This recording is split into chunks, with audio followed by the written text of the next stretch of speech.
North London is ours. Episode 11, special episode because we are top of the league. North London is top of the league, right? We got Spurs. You got to smile now, TJ. He gave you one there. Nice. I said North London. North London is top of the league. It's top of the league, and give you an olive branch there. Oh my God. I don't need the pat on the back because it's 8 games. I don't need the pat on the back. No, Arsenal fans are so mad about that they have to stick in the fact that they're top of the league every chance they get. Bro. I don't care. I don't care. I don't care. We gotta milk it. So yeah. Oh my God. Yeah. And so anyway, go ahead. All fan clubs can be happy. I mean, we can be a little bit extra happier, but both. Before we start, guys, once again, guys, I said this yesterday. Please, I understand it is interesting times in the world. Everybody has opinions. Go, find some friends, grab a cup of coffee, and talk about the issues in the world. But let's try to stay away from politics. Yeah, anybody who mentions either side, I'm banning you straight. I'm going to time you out straight out of the chat. I don't care. Yeah. It's not what we're here to talk about. Right, there are channels on YouTube, but you can go talk about this if you want to go talk about it. Facts. Just keep it to football. Period. Exactly. We want to stick strictly to football. We don't want anybody be upset whatsoever. If you're gonna be upset about our rivals or any other football team or player, or with Charleston and Kai Havertz being garbage or whatsoever. You can be upset about that, but let's stick to football. My co-host, Mr. TJ Warren, how are you feeling? Dude, work's been a little crazy this week for me. So if I seem a little frazzled, it's because I am. But yeah, man, I'm good overall, man. Can't complain. Second place on goal difference. Or goals for. Not a bad position for us to be in. We're coming in with a rested Bukayo Saka. Martinelli should be back. So. Yeah, I'm feeling good about Arsenal's injury situation, and I hopefully that doesn't get ruined on the weekend out here at Stamford Bridge. So we'll see. I think it was on Never a Foul today. Rory was saying that there's that Saliba's in question. I haven't seen anything like that, so I don't know where Rory's getting his but they were talking about it. The one iffy selection I heard was Trossard. Other than that, I haven't heard anything else. So yeah, and I don't know where. I don't know how Trossard happened to him. He didn't even go out on international duty, so maybe that other injury is still nagging him. I don't know, but he was questionable. He and Timber were the only ones on the list that I was watching that are out and or that are questionable and out respectively. So I don't know if Saliba's out. I mean, we should be able to beat Chelsea without Saliba. Like, just being honest.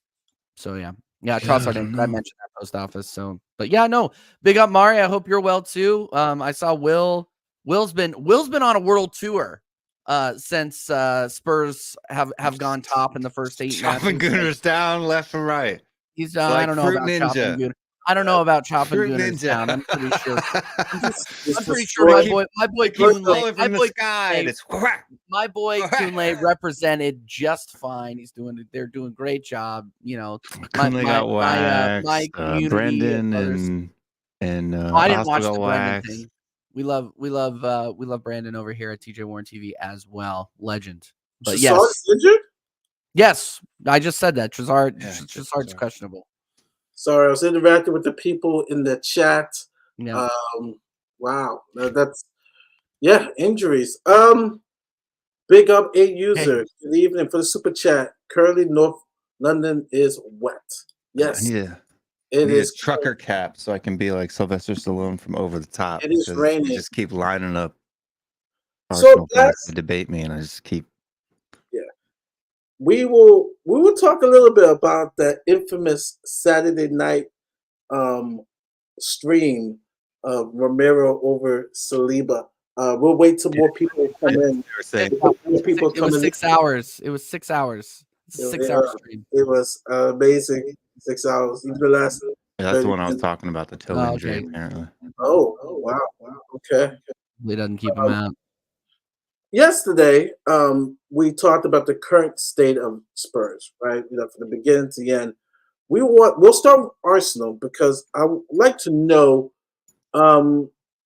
what are you guys thinking, right? You guys are second, but ahead of City, right? Ahead of City, right? Because your goals were to eventually pip them or pipe them or get past them and win the league. So, what is your current view of the team, Arsenal? My current view of the team is that we are we haven't. There's gears to go up, Mari. And I've said this before, and I'll say it again. We have not seen our strongest starting 11, and I know that's a narrative that's been going around, but it's true. You guys have not seen our strongest starting 11. You haven't seen our best midfield three. You haven't seen our best attacking three. You've arguably seen our best back four. But with Timber injured, you could even say that he's better than Zinchenko. Who knows? He was definitely better than him in the preseason. With Zinchenko being out, but he was looking promising. So I really do think that there's a second gear that hasn't been hit yet. I don't think we've been playing big up a user big up. I don't think that we've been playing the caliber of football that we saw last season, and I think we have as good a team, if not better, than we did last season. So I'm expecting more than what I've seen. I don't want to see draws against 10-man Fulham moving forward. I don't want to see draws at home, period. Whether it be Spurs or anybody else. We need to be winning at home. We need to be scoring at home. There was one thing that I agreed with Will on, and it's just facts, is that we are having trouble scoring at home. We are having trouble getting it across the line at home. Like, I get that. We are performing better away, disregard the UCL performance that we saw a couple of weeks ago, but we are better away in the league than we are at home.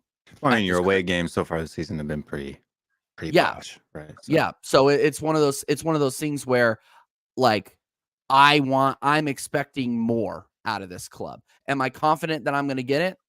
Well, it honestly depends on the decisions that the manager makes, and if we can stave off some of these injuries. Like, I want to see Martinelli start again.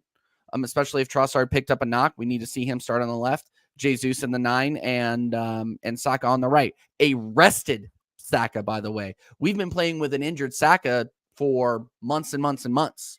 So the fact that he didn't go on international break, the fact that he didn't play against Man City, hopefully he got enough rest to where he's going to be cleared and ready to go, not just, playing 45 minutes and then limping off the field. So I want to see how we do against Chelsea away. I'm not looking past it. They have a ton of injuries. We should win, but I'm not looking past it. I don't think it's like a trap game like some people were saying it is. I think it's a big game against a Big Six club that is suffered injuries, is in the middle of a rebuild. We should be able to beat them, but I don't think it's like a given. Do you know what I mean? So yeah, it is what it is, and that's like, I don't think any game's a given, right? I mean, yeah. When you start to have that attitude is when you start losing weird games, right? Well, no, exactly, and that's why I'm not going to come into this with chest, because I know there are like 3 people in the chat and on this panel waiting to clip me saying something stupid. So I'm being honest in saying that I'm can't not wait till the next international break. Yeah, I know. Yeah. God. Anyway, all I'm saying is that we need to just play who's in front of us, and we need to bring a strong attacking lineup, and put these Chelsea clowns away. Like, we cannot lose. We should not lose this game, because if we lose this game, the banter is going to be bad, and all those people that are saying that we're title contenders are going to need to take a long look at themselves. So yeah. Yeah. How are you feeling? Good. No, I was just going to jump in because, look, I know that there's a lot of people out there that have been talking about Son's injury. I don't know where this is coming from. Heung-min Son is not injured. Hasn't been struggling with a groin injury. He's been struggling with a quad injury. But that wasn't activated against Vietnam. He got stepped on. Son's fine. So he's gonna play. yeah, his comments. He made comments about sitting out. It was what basically Klinsmann wasn't going to play him the entire window because they didn't need to, right? Like obviously they won 5-0 against Vietnam. Like I said, it's a very easy win for South Korea. But he just felt like he should play. If he's going to travel all the way to Korea, he should play in front of his home fans. So he played. He got stepped on a couple times. One of the goal that he scored, I don't know if you guys saw him, but he kind of got like sandwiched in between two players. And after that, it hurt. But like if you look at the tackle, it hurt. It's just sometimes getting stepped on or getting clambered into hurts. And players hobble for a couple minutes on the pitch. But he played the full 90. Son's absolutely fine. I don't know why people keep talking about Son being injured. It's almost like people are wanting to wish it into fruition. Yeah. And Andy Lloyd. Sandwich. The Romero one is actually, like Romero actually said with his own mouth, my ankle was swollen. So I mean that one is a little bit plausible, but from all reports that have come out on Twitter from major news sources, even Romero's going to be fine. Yeah. So. Yeah, and he even said I think it's just a case of anybody looking for a story during this international break, like Saliba injuring his toe. Like, did he even play for France? Like, what did he do? What did he do? Stub it on a coffee table or something? Like, I don't know. There are a lot of people looking for narratives out here. You knew Son was walking fine off the pitch. Like, I don't get where this is coming from. Big up Ashmatic. Yes, Ashmatic is in the house. This feels like a bum rush because we got 3 Spurs. Whoa, bum rush. No, I'm fine. I can hold this down. Pause. Yeah, big pause on that. I ain't rushing no bums. But Stephen is on his way, and Stephen's on his way. None of the bums that are up on this screen anyway. but yeah, no, it's big up Ashmatic. First topic of the show is North London's on top. Technically, we are ahead because we have scored more goals. Good times, right, for both clubs, huh? Yeah, you know what? I mean, for Arsenal, I admit they had a hoodoo over their heads with the Man City situation. I know Arteta had only beaten them like once, I think, before that. And obviously getting the win there was massive for them, albeit a deflected goal. They did create their own luck, in my opinion. And Arteta does deserve a little bit of credit for making those substitutions. However, this season, in my opinion, I just feel like they're missing the X factor. They're missing that spark up top. Something's missing. They've looked very I wouldn't say pragmatic, but very systematic, if that makes sense. And when I look at Arteta, what he's trying to do is trying to make a team really fluid, hard to beat defensively without the ball. That's why he included Rice. Rice keeps it really simple.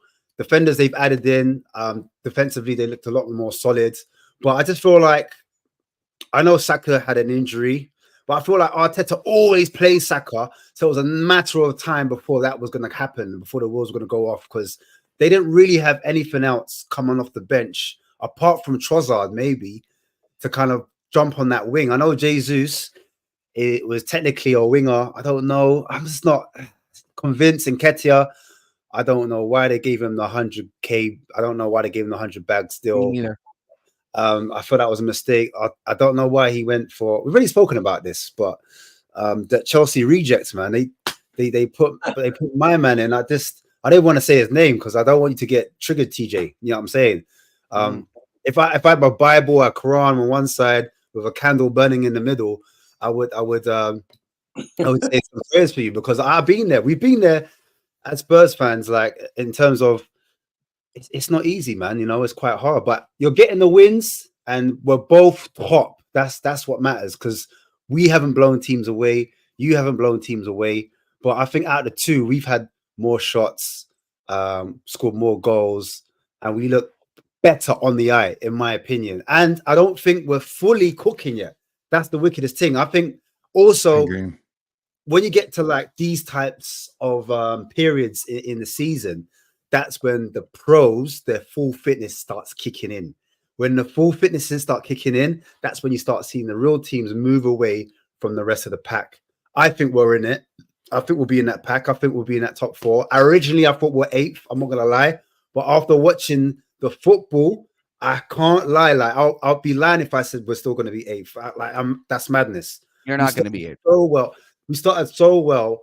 I'm saying, look, depending on how Johnson, for me, like Johnson, that threatened behind, he's not clinical. Don't get it wrong. Don't get me wrong. He's not clinical, but his off the ball actions, his goal scoring, creating actions, just him taking a shot. You saw what happened with you guys. He took a shot, came back round. Madison picked it up, ball, bent to Son, and then scored. Do you know what I'm saying? So Yeah. just being a nuisance on the left just gives us another dimension, in my opinion. So if we can strengthen in January, then I think we're gonna have a say in this top 4, something. I think with Arsenal, coming back to you guys, I think you're missing a centre forward. I'll be real. I think that's what's missing for you guys to push on. If you don't back Arteta and well, it depends on Arteta. I don't even know if he wants a centre forward. I'll be real. I don't know We how should you have feel. gotten one. If we were serious, we should have gotten one over the summer and maybe not Ben Balogun, especially after you see what he has been doing in the French league and you saw what he did to Ghana. So with Balogun, I think he's too bossy with it. With a striker, you need your strikers to be bossy, in my opinion. But I think Arteta likes to be the main man. And Ketcher don't talk about Jesus, low on confidence. He kind of likes that. Balogun rates himself and he talks a good game, talks up. And I don't think Arteta likes that. And I think that's the reason. And that's what I'm hearing on the streets. The streets are saying, the streets are whispering. And they're saying, Rob, boom, Balogun, he's too wicked with it. He's too bossy. He don't like that. And that's the reason why he doesn't put a striker in. And now Tony, I don't know if his character is the type of profile that Arteta likes. Like, if you don't get him, I think, wow, you lot are serious. But I'm not sure Arteta is looking at that profile and that, because they look at the personality as well. Is he a good guy? Will he fit in with the other players? Will he fit in with the team? I just feel like, and I think that's going to be where you're going to miss out. If you're serious, you'd back it. But Arteta, I don't know, in my opinion. There was a question. Well, no, go ahead. So you guys and I wanted to go to Mr. Posau. I think we were going to say the same thing, Mari, but it's okay to say that you're fully cooking yet. You can't say that about Arsenal. I think that Spurs, there is a level that you can go up, but I think it's you could just as easily go down. Correct. So that's one of those things where, and you could say that about Arsenal too. Like, correct. That's fine. Before Will loses his white hat, you could say that about Arsenal too. But for Spurs, you guys, are under a new manager. You got a new manager bounce. You guys have not lost in the league. There definitely is potentially another gear there. But I think the likelihood is that you guys will regress a little bit just because you guys haven't played a lot of the tougher teams in the league. Obviously, Liverpool is a tough team. Arsenal is a tough team. But you guys have also played the bottom 4 of the table and beaten them. So it's one of those things. I want to see what Spurs do at in a rainy night at Brighton, or what are you guys going to do? Doldrums of December, and you guys got to play West Ham away. Like, what? Those are dumb examples, but I want to see how you guys react to playing those types of teams. I mean, to be fair, I want to see how Arsenal's going to react.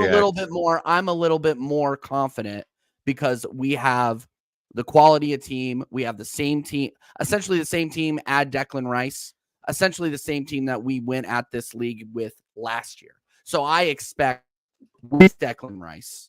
Don't you think Martinelli were outperforming their expected goals? Like, in the chances that they had, they were kind of like, because I thought take out Martinelli coming to their own. I think they're starting to come to their own. Like, you saw that with Martinelli against Man City. He was cooking when he came on. absolutely could. No, he was your best player. But I just feel like if they're not pushing the team, because Odegaard this season, he hasn't, I don't think he's gone into full gear yet. He's contributed. No, he hasn't. But in terms of like, I just watched him. I know what he's capable of, and I'm watching and I'm like, I don't know, something's just not like, and that's another reason why Arsenal aren't really peppering teams or putting teams to the sword, in my opinion. I think you lot are just kind of grinding out results at the moment. And it can click. I'm not gonna lie, it could all of a sudden, but I just feel like with Saka not firing, like I know he's got 4 goals, so he's not like not firing, but I just like, yeah, Saka, Martinelli, if those guys don't fire, I feel like Arsenal are in trouble. I think your front three. No, I'll be honest. I think not. I'm reacting to the comment, not you, Ashmatic, not you. Like in terms of like defensively, I feel like you lot are a lot better. So I'm talking about Gabriel. Now that you put Gabriel back where he should be, and not messing around with Partey as a right back. I don't know what that was about. Well, because that's the thing that we need to address, right? Because like Arsenal fans say we haven't seen their best midfield yet. Well, that's the only reason why we haven't seen that midfield yet was because for the first 2 to 3 games of the season, Arteta was playing Partey as a right back. Gabriel was on the bench. Ben White, like it's Arteta's fault we haven't seen that midfield. I agree with that, but you also have to attribute it to. I mean, you could attribute that to injuries too. Because what if Timber? But there was no injuries at that time. I mean, Timber was the only one, so you could just throw Zinchenko on, and you could play your back. This is what I'm saying. Like when Arteta's had his players fit, he hasn't played that midfield. I disagree with the way Arteta has been approached the starting 11 in the first few games. I was very, very vocal about that. I mean, and if he can't see that playing our normal back 4. And risking having Partey out instead of Havertz. Honestly, the biggest problem here, and I'm going to sound like a broken record, was the fact that Arteta was trying to shoehorn Havertz into the starting 11. Yeah, that's what I'm saying. If now you know that I don't think he's going to do that. I don't think he's going to do that any longer because he knows what you're going to get out of Havertz coming off of the bench against Man City. Yeah, he played well. But I'm not. But the rest of the games, you could argue that he was either average or far below. Question, TJ. Quick, sorry to cut you as well. But no, go ahead. Do you think Rice is as progressive as Partey? They're about as progressive. I mean, they're about as progressive as each other are, but I think Partey is a little bit better going forward. You saw that against Man City too. He got the ball into Kai for that goal. So I think he is good moving forward. But I do think Rice. I think Rice and Partey are essentially around the same profile of player in terms of what you've seen so far. I think with Rice, me personally, I feel like he needs a season, in my opinion. I think defensively, don't get me wrong, I think he's what you needed, like off the ball, winning headers, corners, etc. Defending, like his positioning is perfect. Like in terms of like interceptions and whatnot, he's really good. So that running back, like recoveries as well, like just covering ground in general. But I mean, on the ball, like he keeps it really simple, but he's not risky. I've never seen Rice, or he doesn't come across as a controller, if that makes sense. Like in terms of like dictating the game, getting a grab in the game by the scruff of the neck and saying, look, I'm going to get this ball and I'm going to drive with the ball up the field, or I'm going to get this ball and the forward pass I'm going to make is into one of the front 3 players. I feel like he makes those important part. He's an important integral player of the team, but it's like very short passes, sideways, diagonal, quite safe. He's not really a risky. This is my opinion. I don't know. You could feel completely. No, I agree. No, I mean, in general, I agree.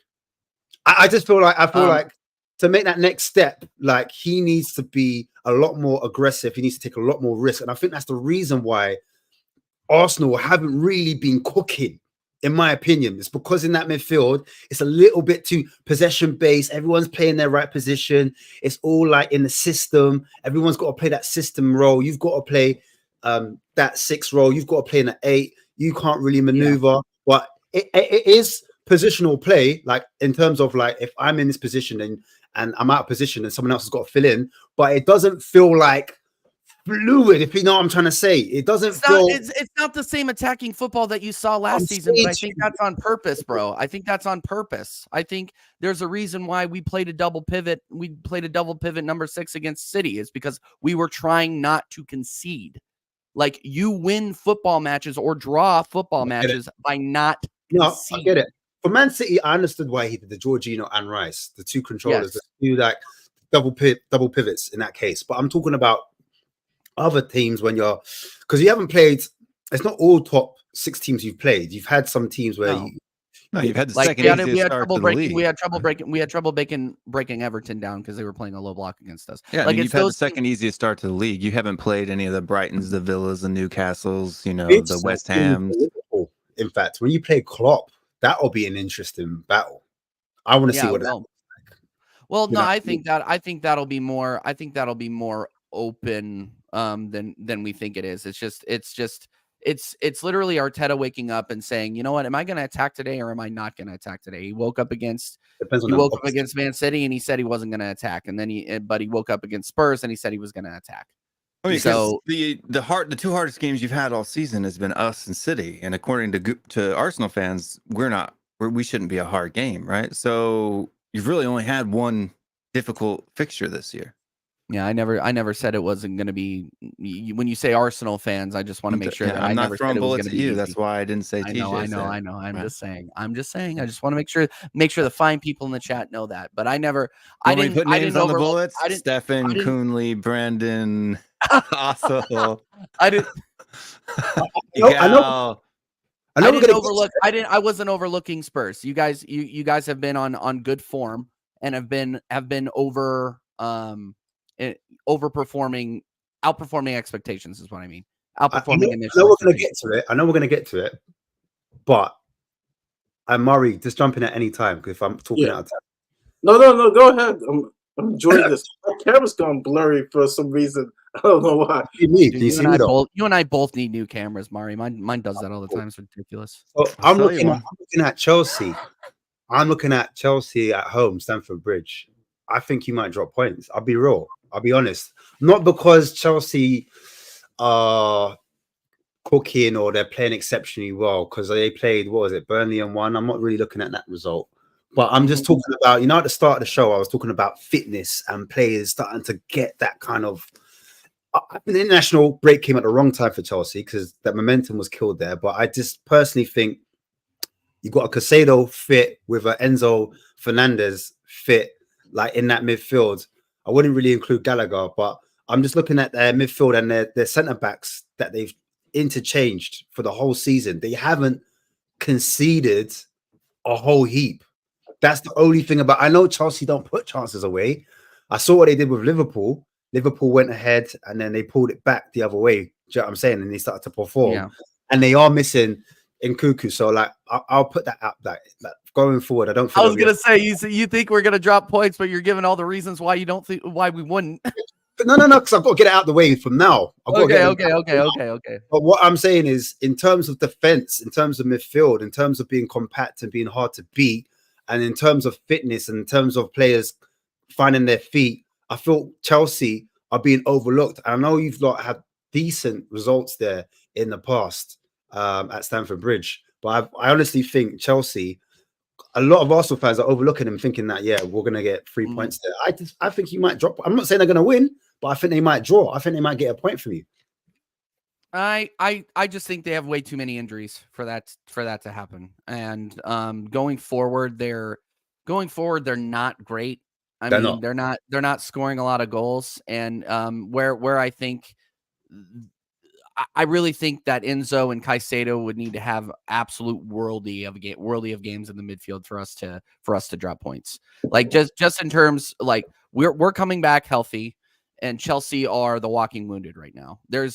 I will be seriously and like I said earlier, I'm not discounting us dropping points, but I will be extremely disappointed given the quality that we have in our starting 11 versus Chelsea. And the one thing that I think is a delta here is how Poch sets them up.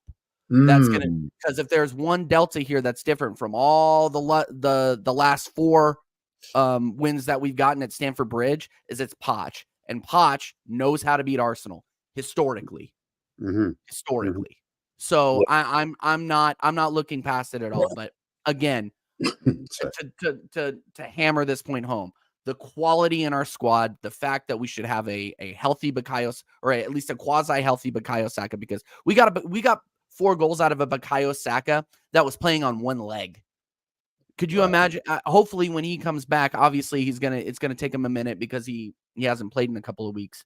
But hopefully, he comes back and he cooks with both legs. And then we have Martinelli back, and then hopefully we have Party back full fitness. Like it's one of those things where I just think our quality should outdo him. Yeah, to be fair, this is the best time to play Chelsea, and I would be disappointed if I was an Arsenal fan and I didn't get 3 points from them. Yeah, I think Chelsea's going to get stronger, and if they'll get stronger, but right now they're just not. I mean, yes, they have won a couple of games in a row. You got to give them that. You got to give them that. But at the same time, I don't know where their goals are coming from against teams that are in the top 6. I just don't see it. Like when they play against you, same as when they play against you guys. I don't know how they're going to score on you guys. I don't. Has to be Sterling. Sterling's got to be there. No, it has to be Sterling. He's the main man, but he can go or Mudryk, which everyone's talking about Mudryk. People. He scored 1 goal against Malta, and everybody's saying he's ready to go. It's like, what was that about? Zinchenko about he wants to cut his balls off or something. Yeah, I think that was Ukrainian banter, but whatever that means. That means. That's some crazy stuff. Yesterday, I spoke to some Spurs fans about the next 4 games and what they want to see out of the next 4 games. And then they kind of did a prediction of, some people said 10 out of 12 points, 12 out of 12 went over the games. And we also played Chelsea too, actually at home, the return of Poch. But I want to hear, I'll give you the rundown of Arsenal's games before the next international break. Order on. They play at Stamford Bridge against Chelsea. Sevilla, that's a tough game. Sheffield United, West Ham, Newcastle, Sevilla, and then Burnley. So you guys have 1, 2, 3, 4, 5, 6. I go about 7 games. I only expect us. And is that West Ham game in the cup? Yes, in the cup. Yeah. So in our Prem games, I would only expect us to drop points when we play Newcastle. But Newcastle, we got to see how they react to this Tonali situation as well. Yeah. So it's one of those things where I'm not going to call us like that. That's really, if we're setting standards here for where Arsenal should be going, we should only expect to potentially drop points against Newcastle. The rest of those teams we should be slapping. Like, let's be real with it. If I'm going to be like Top Gooners and I'm going to say, hey, we are serious about this title charge, I don't want to see us dropping points to freaking Chelsea. I don't want to see us dropping points. I don't want to see us lose to West Ham. We need to take that cup seriously, in my opinion. And it is away at the London Stadium, so it's going to be very interesting to see how both teams line up, because West Ham still has to deal with Europa League as well. And then you have who are the other ones? You said Burnley. We should turn Burnley over. I'm not worried about Burnley. Sevilla before Burnley. Sevilla, and we should beat Sevilla. The only game that worries me about Sevilla is when we play them away, because they're always tough to play away. I think home and away. That's away that we should beat them at home. Like we should slap them at home. They're one of the worst teams in La Liga. They just fired their manager. So wait, who's in between all of that as well? Who's in between all of that? And it does depend on the result. If the result's positive, then you can bring that onto your Premier League. Yeah, they have Newcastle before Sevilla at home. So Newcastle. I mean, Newcastle's going to be tough. It's away from home, that's tough. Is that a Seville? Is that a home game or away? Do they fly out? They play both because it's that third game, so it's back to back. They play Sevilla back to back. Yeah, so we play Sevilla, Newcastle, Sevilla. So, but is the first leg, not the first leg, but the first game, is it home or away? It's away. It's away. See, 2 aways back to back. Yeah. Well, we've been good away in the league so far.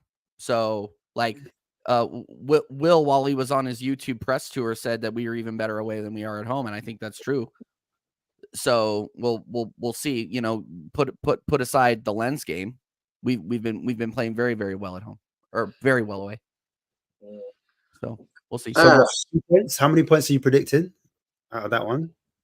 Out of our next 5, I want at least 12. Okay. As our next 4 games, I'll give it to you. It is Fulham, Palace, Chelsea. Palace, Chelsea, and Wolves. You know what? It's all in London. You guys really don't play anybody of like real big quality. Oh, it's coming after the international break. Yeah, after the international break, yeah. So now that clip's gonna come back to haunt me. But go ahead. But you know what it is for me? Like, even like Wolves beat Man City. There's no easy team. So everyone's like, Fulham, we should beat them 3 points at home. Arsenal drew with them. They dropped points.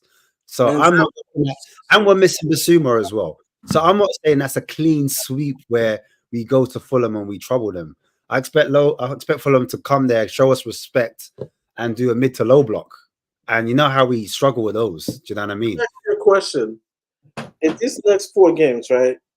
We possibly get 12 points out of it.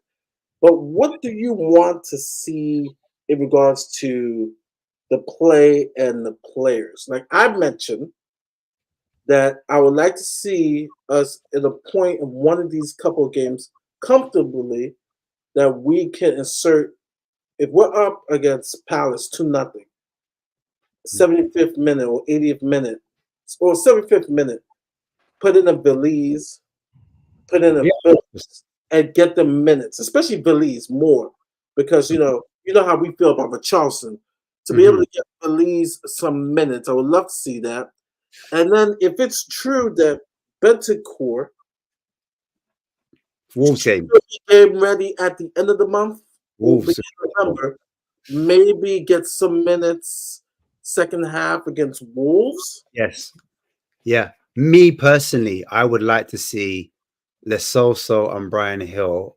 I want to see what they look like in the AND system, how they fit, what types of ability, like even if it's second half, like you said, last 20 minutes, last 10 minutes, depending on if we're on the attack, depending on the state of the game, that's going to make a huge difference to when they come on. If it's like you said, we're cruising, it's 2-0 and we bring them on, then it's a different expectation to like if we're like searching for a goal down, then it's different. Do you know what I mean? I don't know if they come on as quickly. I think they maybe get 5 or 10 minutes, but I definitely want to see them feature in the game. So we've got that kind of option where if Lo Celso starts to play well and Maddison has to come off, do you know what I mean? I want to see what Lo Celso does in that position.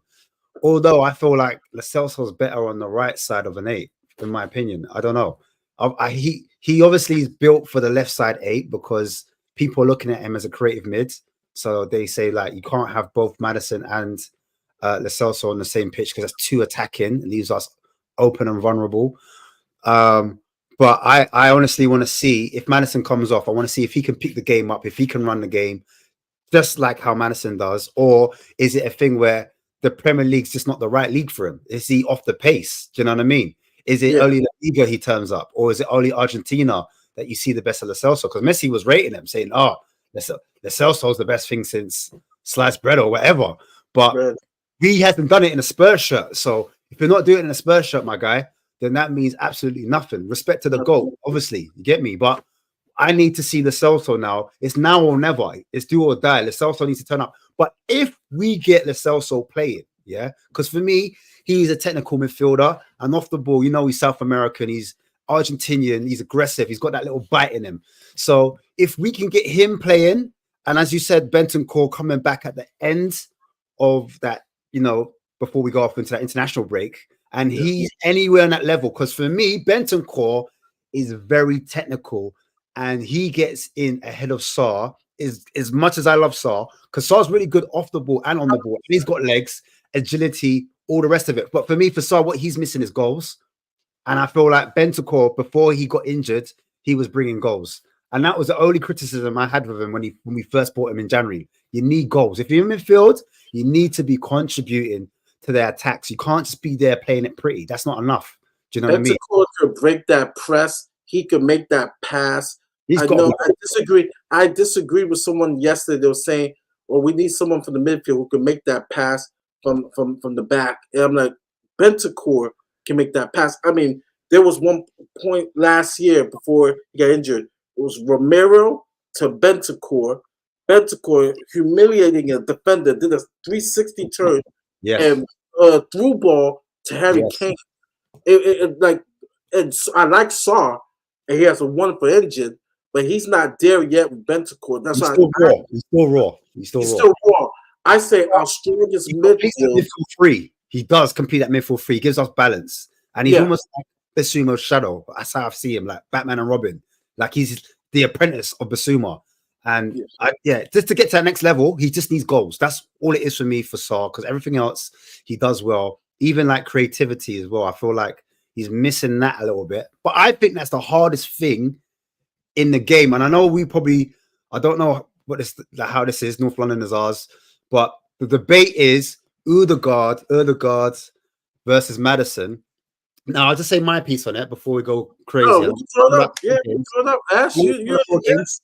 But I'm just saying, in my opinion, I think it's the hardest thing. Let's not get twisted. The hardest thing is to put the ball at the back of the net. And Ødegaard has done that time and time again. But so has Maddison. Looking at this season, I feel like creativity is even harder than scoring goals, in my opinion. I think to create goals, to pass the ball through an eye of a needle, to break down low blocks, or even when teams aren't set, just to create goal-scoring opportunities for your teammates, I think that's what separates you from being like a midfielder that's, decent or very good to get into that next level. I'm not going to say that world-class. Don't worry. I'm calm. Don't worry. But you see matters, in terms of to be creative, you need to have that different level of thinking 2 steps ahead. Do you know what I mean? Lots of players, they're good at on the ball. They're good at dribbling. They're good at receiving the ball. They're good at it's keeping it simple. But with Maddison, in my opinion, I feel like he's able to find the passes from deep. So if he's in the halfway line, he can create from deep. But if he's higher up the pitch, he's a lot more effective. And I just feel like Ødegaard, for me, and I know he can do it. I know he has dropped in midfield before. But at the moment, I'm not really seeing Ødegaard come drop in midfield, take the ball, take the game by the scruff of the neck, and run it. Defensively, good. Pressing, Ødegaard's got that. He wins the ball back, but so does Maddison. Maddison's pressing and winning the ball back. He does that too. So I can't say Maddison doesn't press and do the work for the lads, because he does. But obviously, I watch Tottenham intensely compared to the other football fans. But yeah, going back to Ødegaard, like he normally links up on the right-hand side from what I've seen. Links up on the right-hand side a lot of the time. And he links up with Saka. So Saka, what he does, Saka will start on the touchline, not the touchline, on the throwing line, the wide part. And he will go from sometimes out to in to receive the ball, if that makes sense. So when he receives the ball, he's on the outside of the position and goes in. And then sometimes Ødegaard drops in that position where Saka was. Kind of drops in that bit in that midfield role. So sometimes in the right-hand side, sometimes he's in the middle of the park, but it's like he doesn't want it. Like certain times, like when you're kicking ball, you need your midfielders to say like, I want it, or give me the body language to say like, I want it. Like I want it. Like certain times in the game, I'm thinking, I haven't seen Ødegaard all game. What's going on? Like he should be running it. He should be like, I'm the captain. I've got the armband. I want the ball. I'm gonna take it to the next level. And that's what I've been missing from Ødegaard in this particular season. And I don't know if it's because Arteta is saying, look, I need everyone in their right positions. I need it feels like a system. Like it feels like regimented a little bit. I know guys, they're meant to be positional play and they're meant to be a little bit more fluid. And Mm-hmm. I feel like he's not allowed to leave his post, if that makes sense. He has to stay up. He can't just run back into like a 6 and go alongside Rice. Whereas Madison is given that freedom. Like, and just like, yeah, you know what? Just go out, like, just go on, mate. Just go enjoy yourself and just play the football you know you can. Do you know what I mean? I feel like with Arteta, he's very like puppeteering almost, and I feel like it's kind of harming the teams to the team's detriment, in my opinion. You see the way that he manages on the touchline. He's constantly yelling at people where he wants them to go, how he wants them to play. Like he is definitely the puppet master. But where I think Odegaard is struggling, especially against some of the bigger teams, is where he doesn't get a lot of space. Like if you notice in the Bournemouth game, for example, right? Bournemouth is garbage. Like I get that. And let me preface with that. But it was his best game of the season. Yeah. Because he had all that space in midfield. So if there's nobody dragging players away from Odegaard and giving him space in the midfield, he's gonna have a tough day. And anybody in the chat decide to disagree with me, that's fine. But we're Kai Havertz is supposedly, and I'm not trying to make this a Kai Havertz thing, but Kai Havertz is supposedly supposed to be creating space for him, but you haven't really necessarily seen that because Odegaard hasn't been producing. And I'm not saying it's because Odegaard hasn't been playing at his best. I'm not saying that. I think Odegaard disappears in some games. It's extremely evidence of that. But I do think that it is on the team a little bit to open up more space for him in the midfield, drag some of these midfield and CBs away from him so we can get some space to actually create something. Like, and look, like, there's been a lot of Odegaard agenda out there. I'm not going to come out here and say that Odegaard is better than Madison because statistically that's just not true. Madison has been playing very, very well. And I think they were either close or level on goals and assists last season, even when Madison was playing in a dead Leicester side. Yeah. So it's one of those things where I'm not going to lie to you. I'm not going to try to gaslight you guys and say that Madison is better than Odegaard, but I do think that Odegaard has more. Refreshing. Yeah, I do think that Odegaard hasn't hit that next gear yet because I don't think that he's been given the space or been given the formation where he can actually cook. And another thing, and who said this? And somebody said this in the chat, and it was a really, really, really good point. Oh man, where was it? Well, somebody said in the chat, like essentially Odegaard needs where was he needs a runner. He needs runners. He needs runners. It's not only that he needs runners. He needs somebody next to him to help him, or at least somebody behind him to give him confidence. Like party in the double pivot with Rice was really, really good defensively, but then you kind of strand Odegaard. Oh, Mari, he's not blurry anymore. He's not blurry anymore. But yeah, no, it's one of those things where like we need more space. Really, what I'm trying to say, and I'm saying it over and over again, is we need more space for Odegaard in the center mid, and I don't think you're necessarily getting that with Kai Havertz operating next to him, passing it backwards and passing it side to side.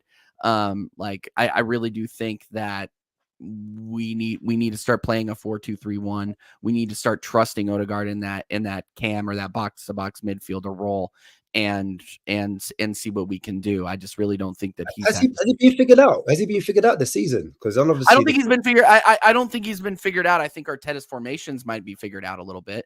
He's running this 4-4-3 and trying to horseshoe or shoehorn Kai Havertz into it for half the season. I think he's probably finally off of that train by now, I would hope. But he got that assist against Man City, so you never know. But it's one of those things where I really don't think that I agree with the argument that the formation that hasn't necessarily helped out Odegaard very much. See, and this is the thing that gets me with Arsenal, and this is why I don't see you guys as challengers this season, is because of how unknown and unreliable Mikel Arteta is in his particular tactics. Like the dude changed, you know, he's changes, famous. he changes He's it got all the time. 47 different formations, right? Like it's like, Yeah, I want to know which one of those formations let Fulham score on us with 10 men. That's what I want. Exactly. And that's for me. That's why. And that's why, like, when I hear Arsenal fans say they've got another level, they've got another. Let me fix this. I've been replaced by Stefan. I've been replaced. Even like, on top. look at that. Even on top. Stefan likes it on That's top. weird. It's like mutated. Yeah. It's like he has. So now I'm Stefan's arms. Stefan, keep your arms down. Okay. Yeah. I'm just kidding. Sorry. I'm on top Flick of them it. off, TJ. Yeah. Flick them off. No. And look, maybe Stefan can be a little bit more pro Odegaard. I just really think that Odegaard, like, he hasn't performed as well as I think there's another gear there. That's all I'm saying. I think there's another gear there. No, for me, in terms of definitely Madison has started the season better. It's undoubted, but if you listen to what Leicester fans talk about Madison, it is exactly this. They compared him. I remember who was it? That was the guy the famous Leicester fan who looks like Jamie Vardy. What was his name? That's his whole like thing, because he looks exactly like Jamie Vardy. You guys know who I'm talking about, right? He has a channel. I forgot his name. Oh crap, I forgot his name too. Yeah, like he said, he compared him. He said he compared James Madison to Rashford, which is every season he'll go through like a 10, 15 game stretch where he's sensational, where he looks like a world beater, have a really big purple patch, but then disappear for like a period of time. So Madison, I really rate him. I really like him as a football player, but from what I read in terms of just the way Odegaard handles himself off the pitch and how every player in the Arsenal, like, kind of in the Arsenal dressing room gravitates towards him as a leader, how he's an example off the pitch. But also for me, what I personally, TJ knows, like, I'm not the biggest Odegaard fan. I think he's a bit too finesse.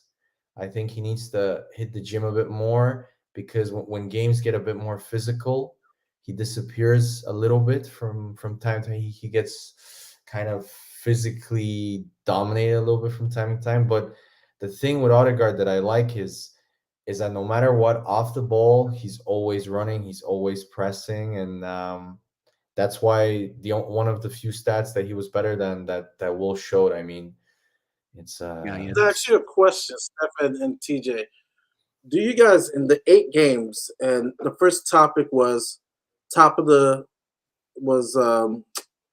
North London, top of the table, kind of like a looking at our teams this first 8 games.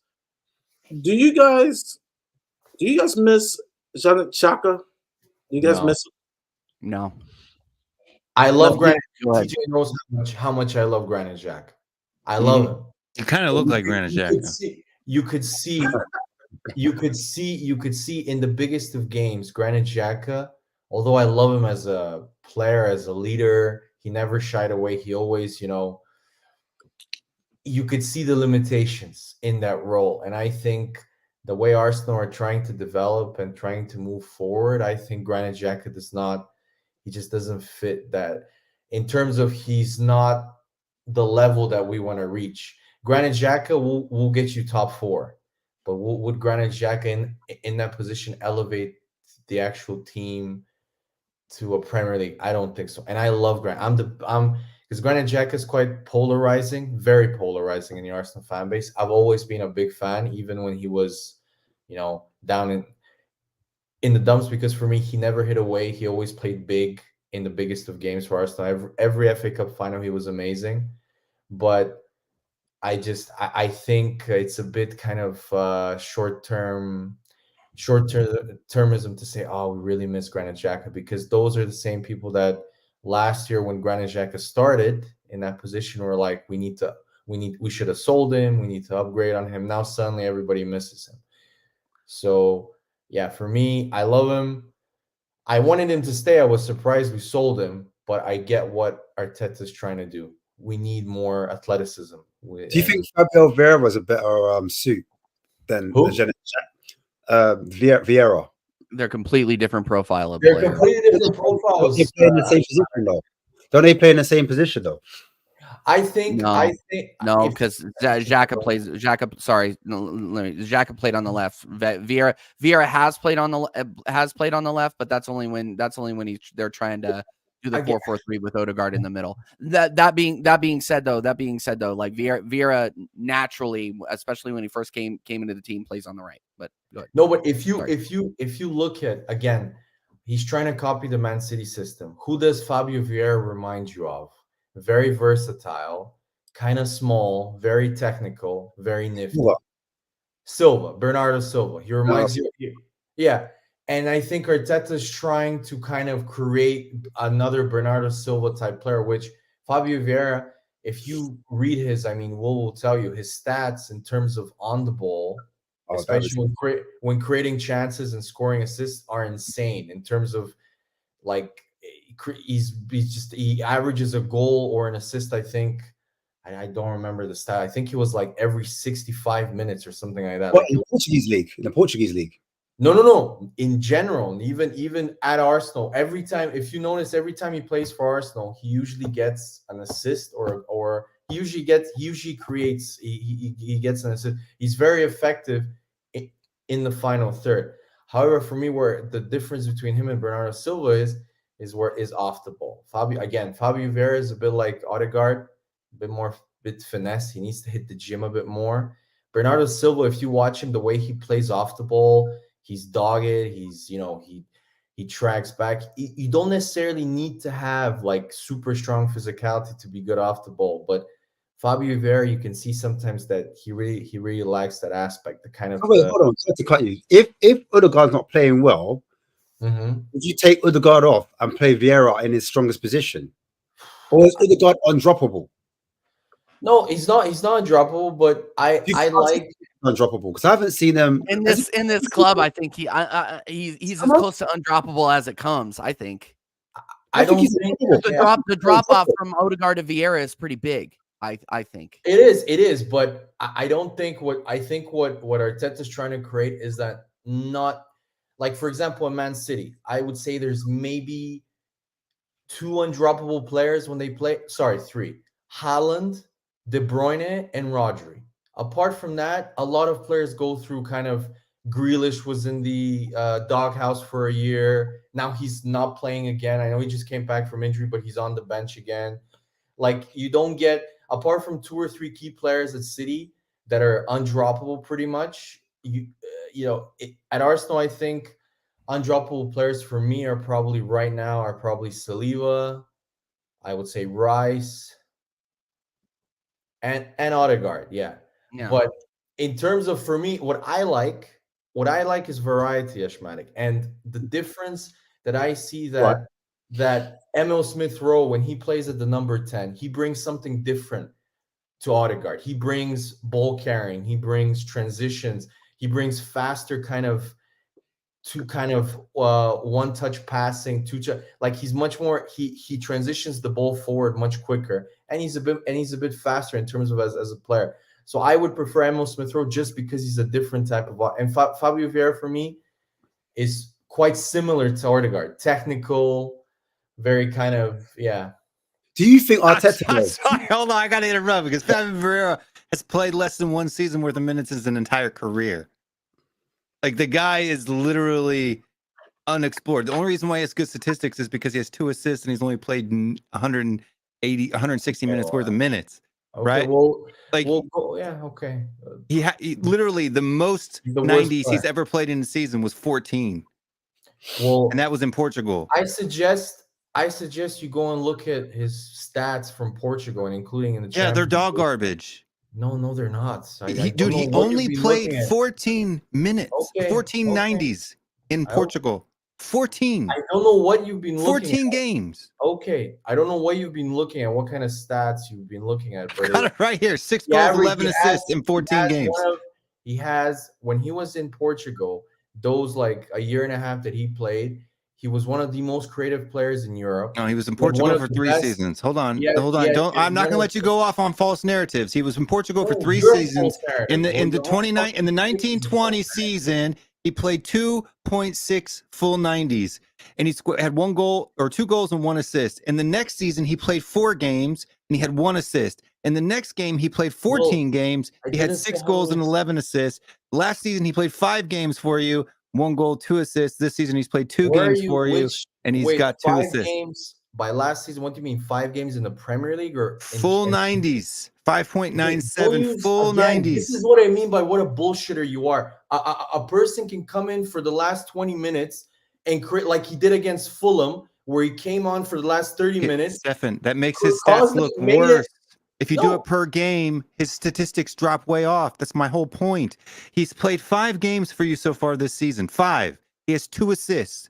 That is not a goal contribution in every game, like you said. But what I'm saying is, if you read Per his 90 stats it is, because he's only played 90 minutes. Again. That's the point. Yes, he rarely, even at Porto. That's my point. That's why I think he's too finesse. He lacks the physicality. That I'm not shocked that he doesn't have a lot of full 90 games. But if you look at his He's a sub. non-playing, well, can you shut up and let me talk? No, I'm not going to let you lie. I'm not going to let you lie, Stefan. I'm not going to let you lie with statistics. It's not going to happen. Not on this show. I'm not lying. I'm saying you are lying. From what I saw from the Athletic did a whole article on him on why Arsenal would be interested. And the main reason as to why was that in the final third, his goal creating actions were extremely high. He was one of the most creative players in Europe for his age group. But that's not true. Really liked him. That's not true. Okay, that's not true. Well, I have the data right here. What I want me to put it up on screen? I'm not going to let you lie and make statistics up that don't exist. Put it on the screen then. Put it on the screen. Okay. Put it on the screen. Well, good thing they put up this banner.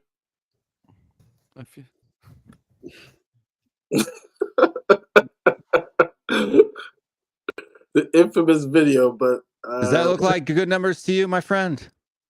Where are all of these goal and assist contributions? Where are they at, Stefan? His NPXG is 3.7. That's pretty good, isn't it?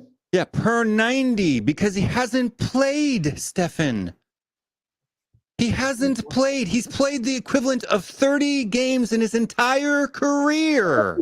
Okay, yeah, but doesn't that show how effective he is? No, it means he hasn't played. Anybody, a defender can shoot 1 time on target and score that 1 goal and have 100% conversion rate. Does that mean they're a good goal scorer? They should be playing striker. Their goal conversion rate's 100%.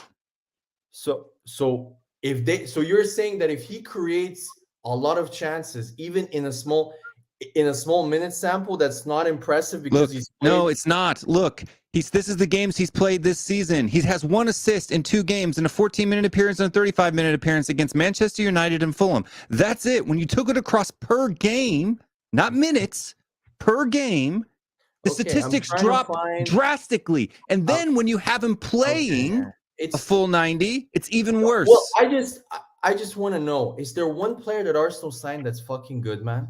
I just want to know. Signed when? This window? Your whole life, it's good do on these streams. Can you tell me one player that Arsenal? Declan Rice is as good as Højbjerg. Yeah. Was Timber prior to his injury? Was Timber's he a good signing, or Timber's was Van de Ven a better Timber signing? Was your best signing this summer? Who was our best signing? Timber was our best signing. Yeah. Okay. So Declan Rice was as good as Højbjerg. Yeah. Fabio Vieira is rubbish. Yeah, Brian Hill 2.0. Okay. Yeah. Ben White was Ben White. Ben White's a good signing. He's a good. Okay. Wow. Okay. Thank you. I'm actually surprised. I tell the truth, man. I don't make up stories about Fabio Vieira being some kind of goal, conversion specialist. Well, Vieira, that was his. I mean, he was linked with a lot of teams, man. Like, it wasn't only Arsenal. Again, I don't care who's linked with anyone. It doesn't matter. The data doesn't lie. The data says that he doesn't play. You used it as a valid reason as to why Højbjerg is good, because you said Juventus and Atletico Madrid were linked with him. No, because that's your narrative. Now because it doesn't suit you. I'm not. That is your criteria. So when I'm having a conversation with you, right, I have to match your irrational logic. Yeah. And even using your own irrational Chord. logic, Højbjerg, which you now know, if you've looked at all, the links to Juventus are popping up even harder now. So you know I was telling the truth, but you called me a liar last week, didn't you? Oh, I've never seen none. They don't exist. You're a liar, Will. Will, did Juventus bid for Højbjerg like Atletico Madrid did, or was it just in the papers? In Atletico Calcio Madrid Mercato, never bid. which is as reliable as you are. So Holy zero reliability whatsoever. Atletico Madrid never bid for Højbjerg. They They were in did. negotiations. They bid for him. And Juventus is in negotiations with Tottenham. They didn't bid for him. They did. They offered a loan with an obligation to buy, but Tottenham said, "Fuck off, man." Man, do you read? No, Tottenham didn't say fuck Romano? They said Yes. no. Yes, I do. Okay, well, it doesn't seem like it because you've been wrong. You were wrong about Declan Rice and the Man Wasn't wrong City about bid. Declan Rice. You were wrong about Declan Rice and the Man City bid. You said they didn't bid, but they did. What? You were wrong about that. Then I showed you again. Then you tried to change the topic like you always do. Stefan, inquiring You- about a like, well, price that's is what not you do. putting That's in your a whole bid. shtick, man. That's your whole. You just changed the topic. Inquiring Absolutely about a wrong. price is not putting in a bid. Making an offer is different Then than inquiring we go about the again with price. the semantics. They put in.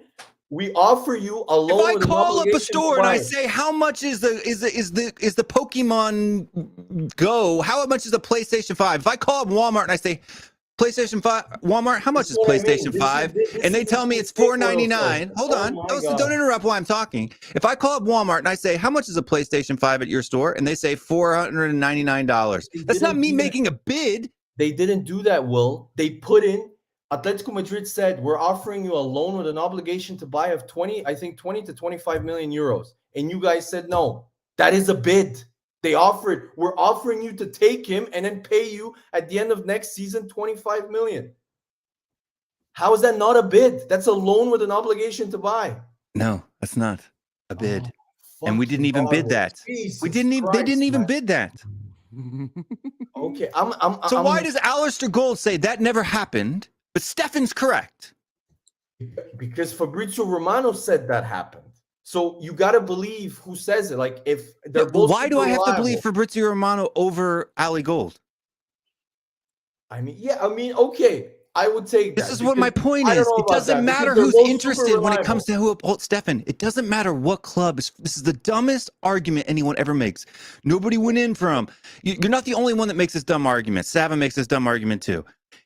It doesn't matter who's in for a player. That does not show a player's quality whatsoever. Man City bought Calvin Phillips. Is he a good player, Stefan? Yes or no? I mean, I don't know. Yes or no? I don't rate him. I personally. Okay, didn't then rate it him. I was doesn't show shocked. anything, does it? You can't use Man City as a testing post. Man City was in for him, therefore that means he's good. Yes, you when they can. went and bought Calvin Phillips, my man. Why can't you? Why? If Will, I'll give you an American example. You have a high school recruit. If Ohio State, Alabama, and the University of Georgia want to sign him, does that mean he's not good, Will? Why would they want to? Why would the three blue bloods of college football want to sign this player? Does that mean he's crap? Or he's not? Hold on. I never said it means he's crap. No, I said it doesn't mean he's good. Why did I say He could that? fit. No, Hold no, on. no, It doesn't mean. Hold on. Just because the three best colleges in the United States are tracking one particular player for their team for a specific purpose does not mean that that player is the best player in the country. What it means is that particular player fits a particular need that that particular team has, and that's why they're interested in him. Period. It doesn't mean he's good. It doesn't mean he's bad. So stop using it as a metric to judge a player's quality by, because that's not what it means. But Will, you can never be 100% sure on the player when you sign him. So like the fact that I just use your college football. You're right. Sometimes the best recruits, the 5-star recruits, don't turn out as well. This is where you're right. Same thing in first draft picks in the NBA, I agree. NFL, That's true. MLB. That's true. I'll give you that. That's true. But my point is that the talent that he showcases on tape or on film or whatever has encouraged teams that are famous for their scouting. Like, for example, Ohio State never gets cornerbacks wrong, just like Bayern Munich rarely gets transfers wrong. They rarely get, especially big money transfers. Bayern Munich, can you name me one fuck up that they've had of a big money transfer? because I can't. They don't do big money transfers, Bayern Munich. Yes, they doesn't. do. They paid 80 million for a left back. They paid 80 million for This Hernandez. season was the first season, and this was all over the news. And if you aren't watching the news, the amount of money they spent on Harry Kane, the amount of money that they spent on all these other players, has been like record-breaking, unusual buying. But that's my point. And when they do spend big, he's usually a bona fide hit. Is that not true? I don't know. They signed Højbjerg, but you don't rate him either. I have a question. They didn't sign Højbjerg, man. They signed him at 16, man. What the fuck? How is that an argument? They signed him.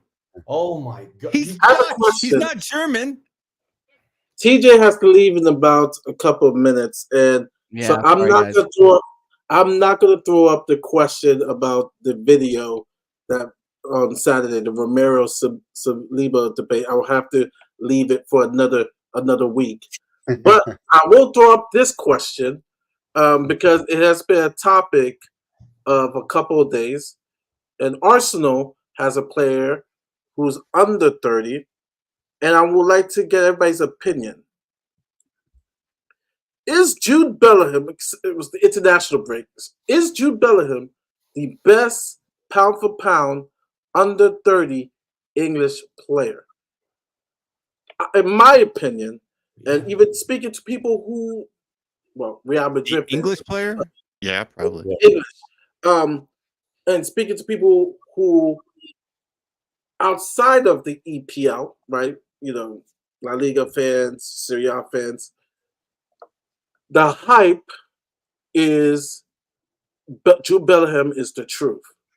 I mean, I'm going to partially agree and say he is that guy. Like, I mean, the guy is all world. Mm-hmm. Yeah, I think he's the best. Good. I think he's the best English player under 30. That's me.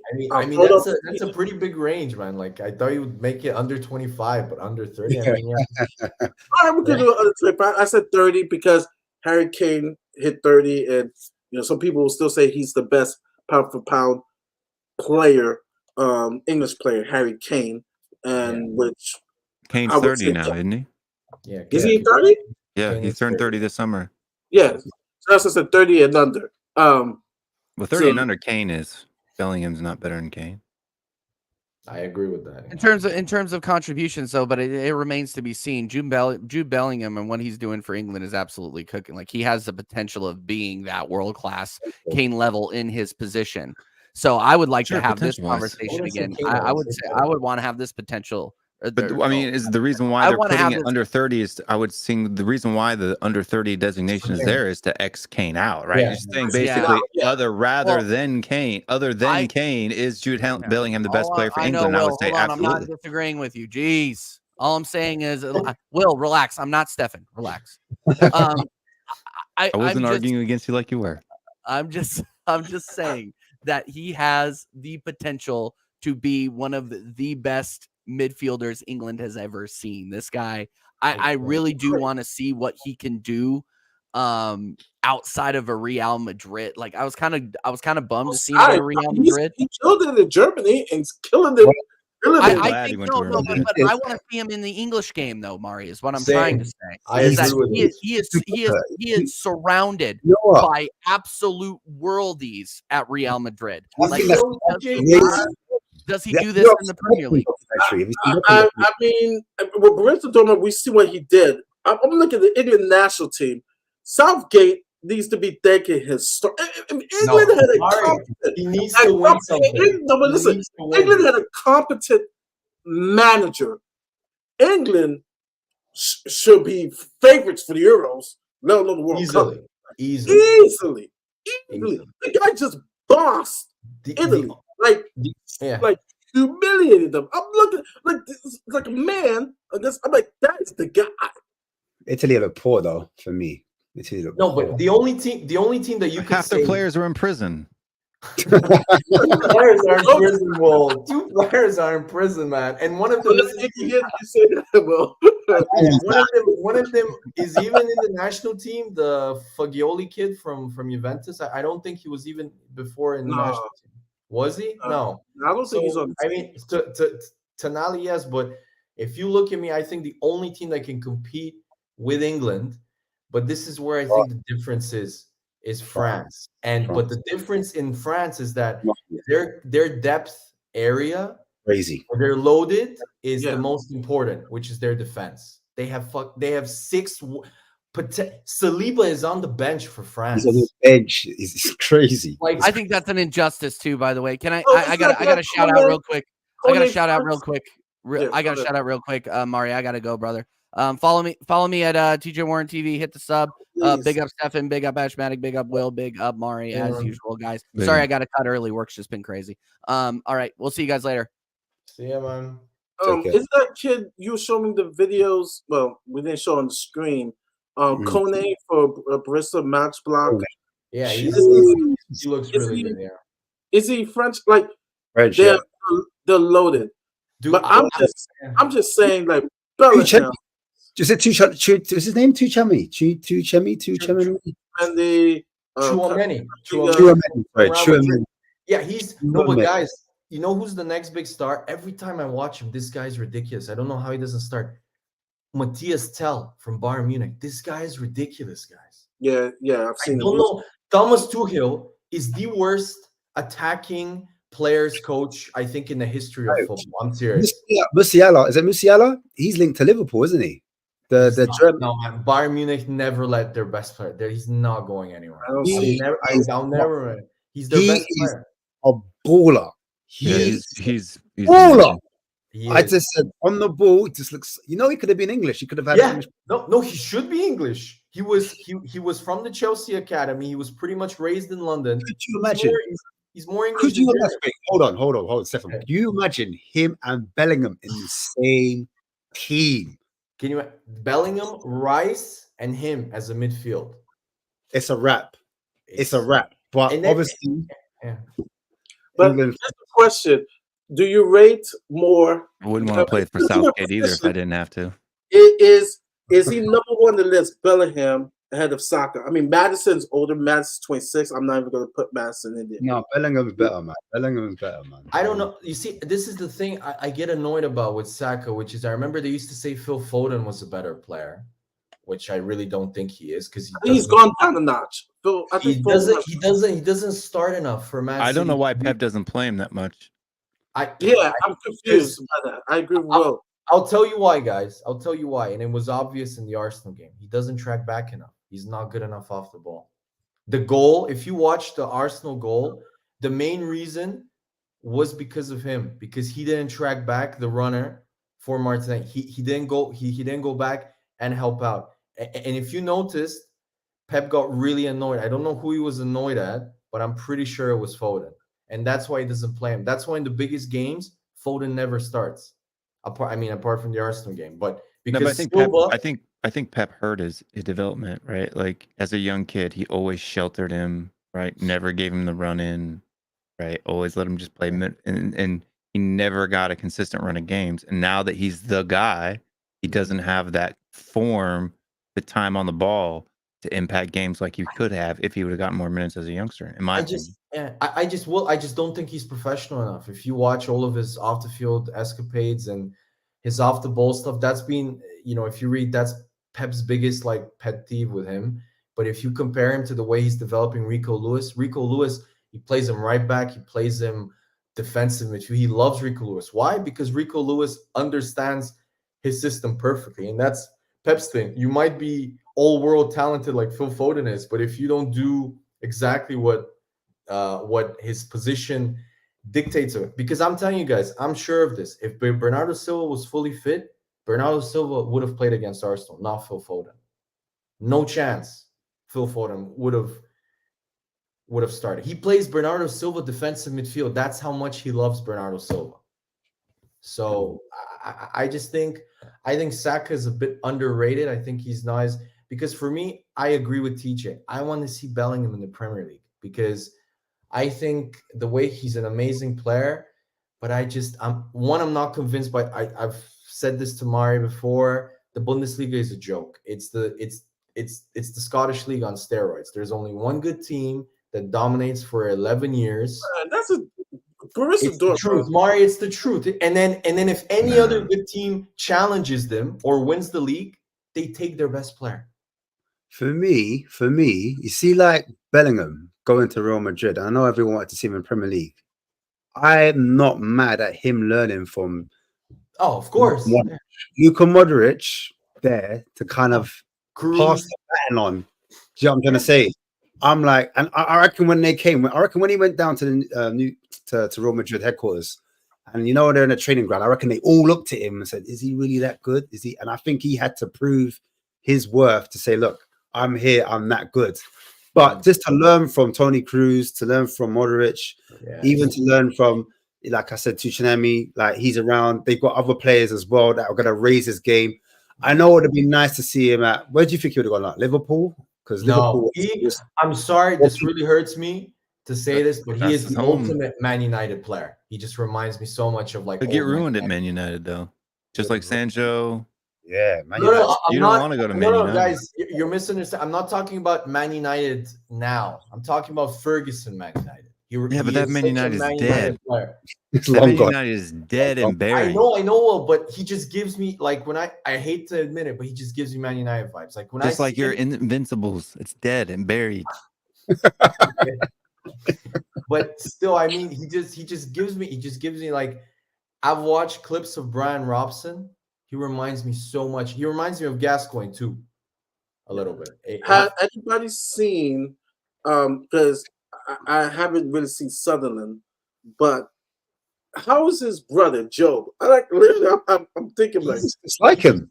He's been linked. Job is being linked with Real Madrid, with Dortmund. Like everybody loves him. Also, I saw that. I'm like, somebody need to pounce on the man. Like pounce on that. Brighton. I think I think Brighton made a bid for him, but he chose to go to Sunderland because he was guaranteed playing time. That was a dumb move. He'd have gotten playing time at Brighton. No, he wouldn't. Well, come on. Yeah, he would. He's 17. Well, where is he going to play? Dude, they're playing. Have you seen their new defensive mid who's 18 now? Who's playing week in, week out for him in Boston midfield? But he had a season and a half in France. Like he still has more experience than Job, man. And he's much. And Job, if you guys watch him, he's not as physically ready as Jude is. Like Jude looked like a man at like 16, 17. Like the guy he has genetics. He has amazing genetics. Job needs to work on that a bit more. He's not as ready. So that's why. Like I think Sunderland was the best move because they play attacking football. They have young players, really, really smart. His dad, who's his main advisor and his agent, this guy has blown it out of the water. He made the correct decision when everybody thought he's definitely going to Man United. He screwed everybody over, surprised everyone. He went to Borussia instead. Best career decision ever. Yeah. And now he's gone to Real Madrid. And you know what? His brother should go to Germany too. I agree with this one. His brother should be there. Yeah, I completely agree. Yeah. I think Man United, no. Liverpool? No. Who the hell would Liverpool? Guys, I think people are really I think people are really sleeping on Liverpool, guys. I think Liverpool is walking the same rope. I've told this before to in the group. They're missing a six. Wait, no, they're going the same way in terms of the way Arsenal in the last 6 to 7 years of Wenger, where the first 3-4 years of those, Arsenal were always kind of second, third, and we would lead the league for a little bit, but then would always fall short. But the problem then was that Wenger had too much power, where you had executives like David Dean, who was very involved with Wenger, Steve Rowley, who was the lead scout. They all left the club, and this basically all that power was usurped by the manager. Wenger even chose the physios, and Klopp is doing the same. He chose the sporting director, and it's the same. And the more I read about Liverpool, the more vibes I get that they're turning into kind of the old Arsenal, which they're good because their coach Wenger was still an amazing coach. He still managed to keep us in the top 4. But I just think Klopp is. I don't think Liverpool ever going to be the same. Defense. That is a hot take, man. No, I'm serious. And then, guys, how can you keep Joe Gomez, man? He is the worst defender. I think he's one of the worst defenders I've ever seen play in the Prem. He is so bad. Liverpool finishes ahead of. Maybe they need him. Isn't he homegrown? They're not. I'm telling you guys, they're not going to finish ahead of Arsenal. I think they're going to finish 3rd or 4th because I just think the other teams I don't know. To be honest, it's very difficult because Liverpool, if you watch their games, I know Will goes on about their chance creation. Yes, well, that is true. They do, but the old Arsenal teams. I think they're more clinical than City. No, just go. I want you guys just watch, if you can, their last two games because I watched them. Watch against Wolves. Wolves should have been 2-3-0 up in the first half. I agree. Yeah, They were all over them in the first. Like they should have won that game easily. And then also watch other games where the Brighton game. Brighton were all over them in the first 35 minutes.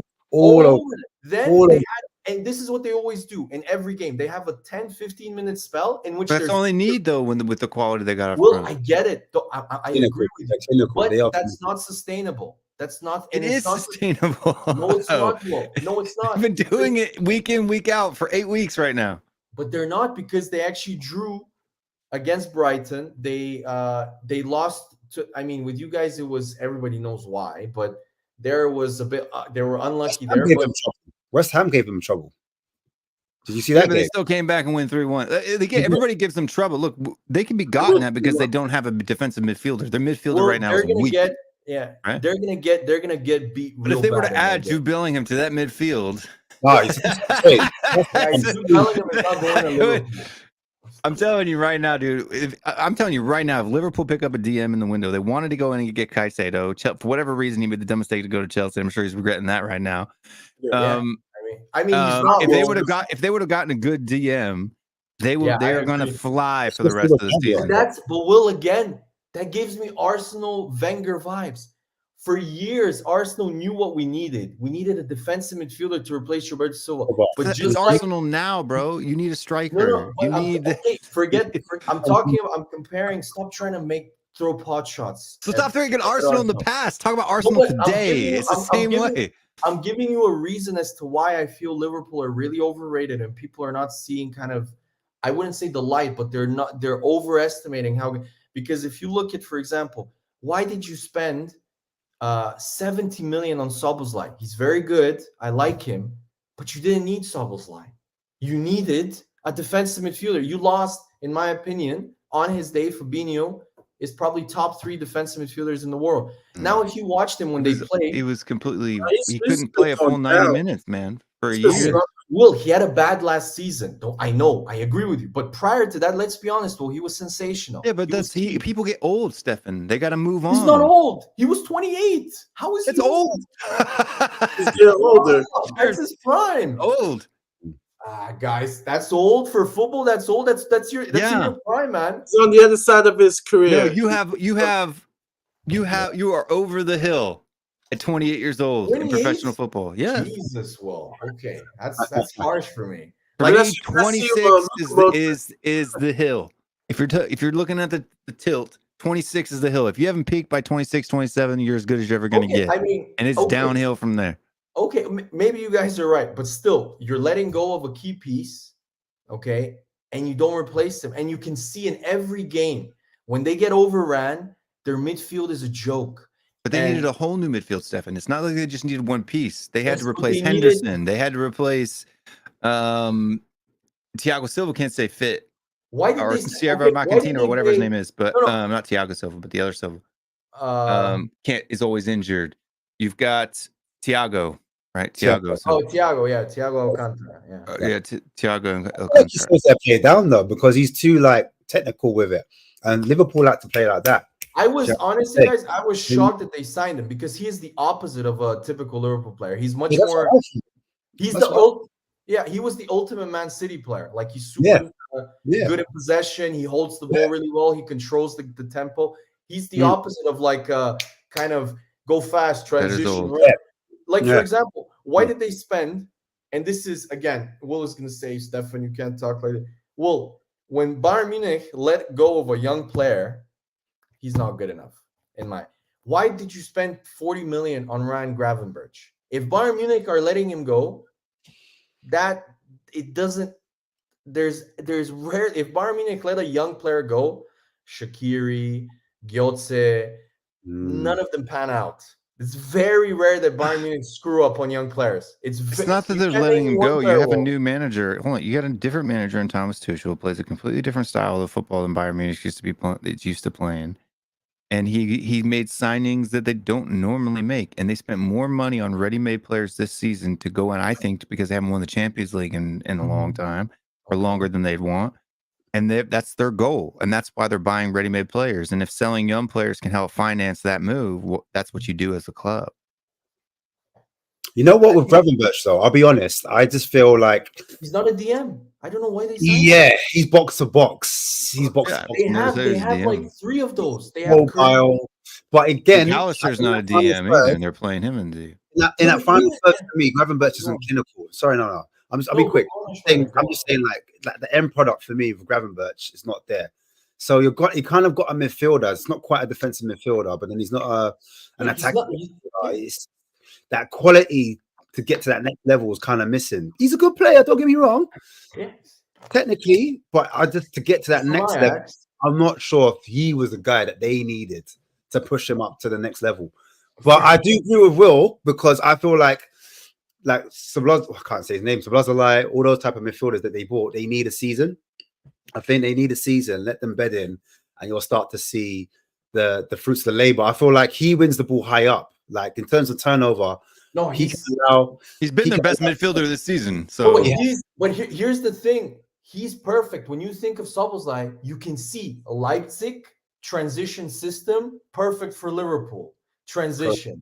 Correct. McAllister, for example, I love him as a player. I would love him at Arsenal, but he's so much more of an Arsenal or a Man City player than Liverpool. Like he's not, in my opinion, he's not physically like gifted enough to play in that Liverpool system where he's very strong or physical and super athletic. He's super good. I love McAllister, but I was really shocked. I know that the deal was sensational, like the price they paid for him, but I was really surprised. And this is what I mean by, again, giving me old Wenger vibes where you're signing attacking players just like Wenger did for the sake of it, where, oh, look at us, we have 7 amazing wingers, or, this, or 4 attacking central midfielders that are technical. Like, why? And another thing that nobody talks about, why didn't he sign a right back? Trent, because the midfield is not balanced and everybody can see it. Like, you don't need to be a scout to see how unbalanced their midfield looks, especially when against Brighton. Ash, you guys watched it. Yeah. Brighton hold on a second. Klopp has never liked a 10. He doesn't play with a 10. He likes 2 box-to-box midfielders sitting in front of a DM. Okay, I'm talking about. That's what I'm saying. That's why they bought McAllister. McAllister's not meant to be playing in that 6 role. He's meant to be playing next to the other bloke that I can't say. I always say Sabitzer, but that's not his name. That's their front 2 who plays behind their front 3, and then they're missing the DM. Well, I agree, but do you not agree with me that does McAllister fit the typical Liverpool midfield profile? I think McAllister's overrated. The only reason why he even got into the Argentina signing is because Lo Celso got injured. He wouldn't even have played in that World Cup if it wasn't for. That's a fact. McAllister's overrated. He's solid. McAllister didn't play in the World Cup qualifiers. He didn't play in the Copa America. Yeah, he did. No, I'm sorry, but he didn't start. He didn't play. The only reason why he even got into that World Cup side was because Lo Celso was injured. Fact. Okay, yeah, maybe that's true. But he had a great World Cup. Yeah, but who would you rather have been there if Lo Celso didn't get injured? Who would you rather have right now? Right. When we lost Lo Celso, that was a huge injury. I was just like, oh man, McAllister did better. He did better than what I thought. And me being a huge Argentine supporter, I will tell you, he did better than what I expected. I had no problem. Enzo was like, yeah, he's there. I think he's overrated. I think Enzo Fernandez is overrated. Enzo Fernandez was good, and I know what. And matter of fact, I know me and Will got into a little debate because we were talking about Tyler Adams, and I even went to SofaScore and I looked at Enzo at where he came from, the league. What's the team he came from? Benfica. And I looked, it was just solid 7.5. It was just like solid. I was just like, yeah, like he's great. I agree with Will. Where do I think McAllister is as good as people? No, but we're talking. I'm not arguing about who's better. I'm just saying that the profile that he has as a player. Do you not agree that he fits more in an Arsenal or in a Man City than he does at a Liverpool? Yeah, no, I would say that he's not. I think he reminds me. I think the way he plays reminds me of the way Henderson played when he was younger. And Will, come on, he's That's so much pretty more cool. technical than Henderson. Come on, Will. What's what? Yeah, What is? he is Where more does Hender? technical. What do you mean by that? What in Like, what What aspect? do you mean? When you watch him, you can see how much more technical he He's is than Henderson. Argentinian, right? He's South American, so he's going to have a little bit more panache than a British player is going to have. Period. Right? How Even many goals did Henderson Even get? Jude Bellingham doesn't have panache. Yeah, but Jude Bellingham is still technical. He's still more technical Yeah, than but Henderson's Henderson. first touch was always reliable. Well, Henderson, in my opinion, this is going to In be a his prime, he was. He was. I was think he is. okay. I'm just remembering the last 3 years of Henderson where I'm just Yeah, like, but he's like that's he's the old. yeah. Guys, in my opinion, he is the Wes Brown of Liverpool, and where because he played for an amazing team. Henderson's a for a better number great 8 in his team. prime than Rice Brown. is. I'm sorry. No, I'm going to tell you guys why. Because Wes Brown had some great games for Man United, and Man United fans, if you speak to them, Wes Brown is quality. Every time I watched him, he was a liability. And I think if you took Wes Brown out of that Man United team and put him in a less good team, like a Spurs or a Aston Villa or something like teams that were in the top 6, 7, he would look distinctly average. I'm telling you, I just think Henderson, for me, is one of the most overrated English. I can't believe, he went to South. I can't believe he's still in the team now.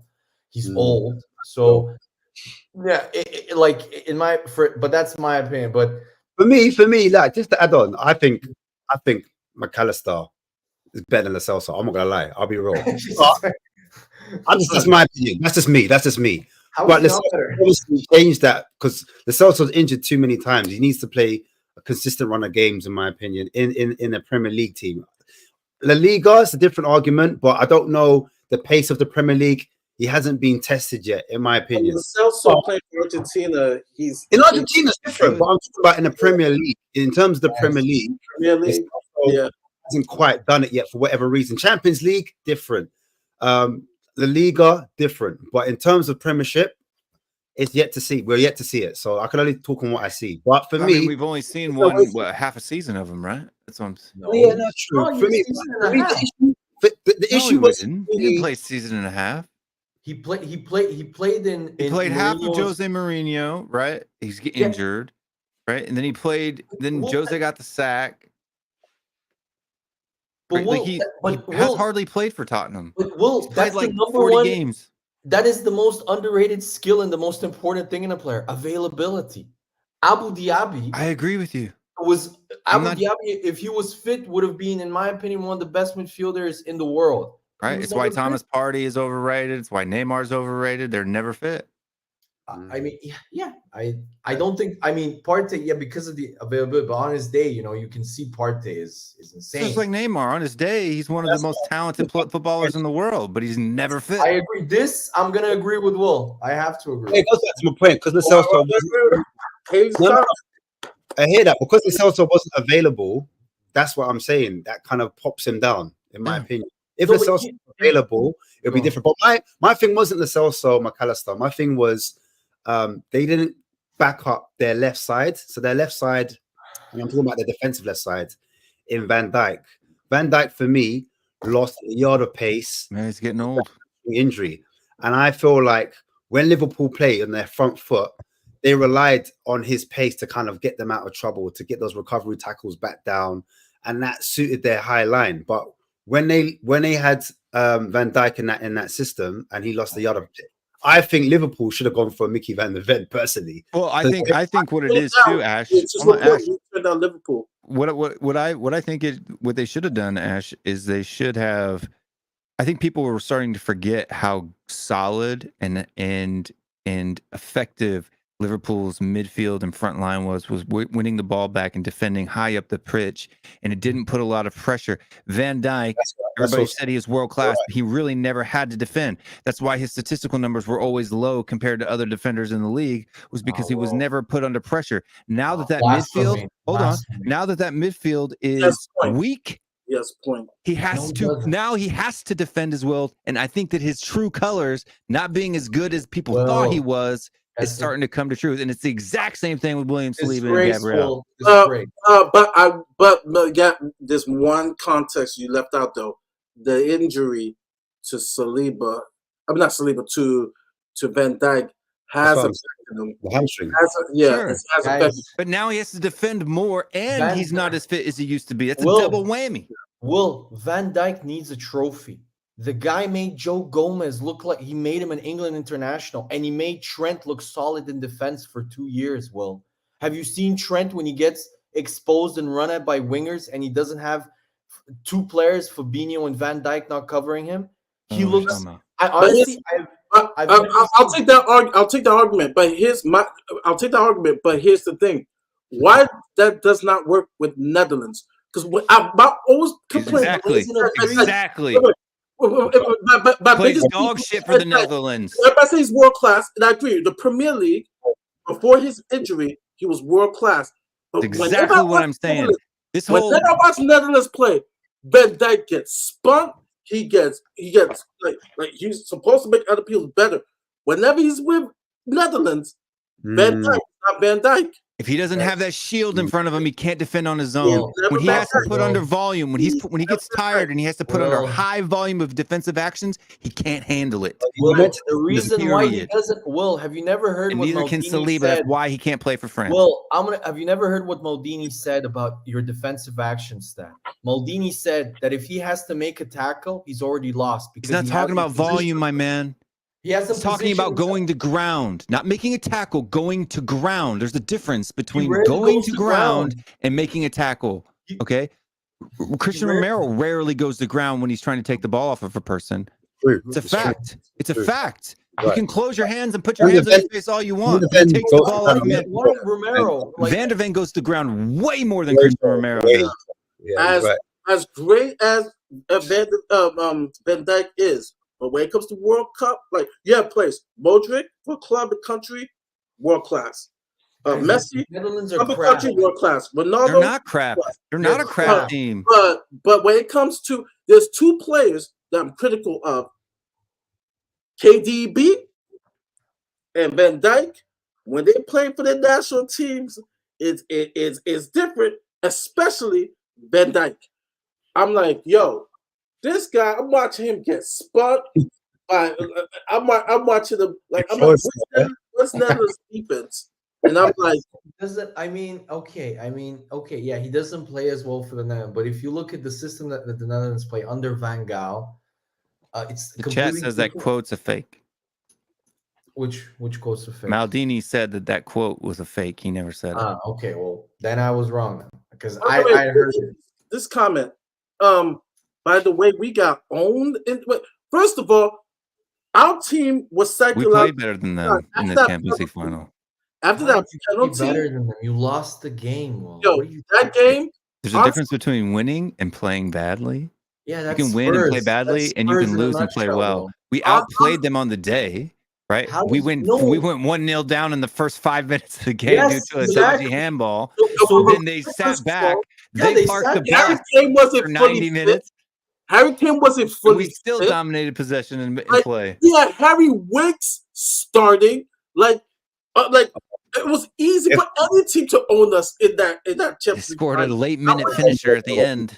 It wasn't like. But you guys, I don't think you. I remember you didn't have a shot on target. Did he own Real Madrid? Did he own Real Madrid when they played like? I mean, Real Madrid won 1-0 because of a Trent Alexander-Arnold kind of defensive lapse, so it wasn't on Van Dijk. The two times they played Real Madrid?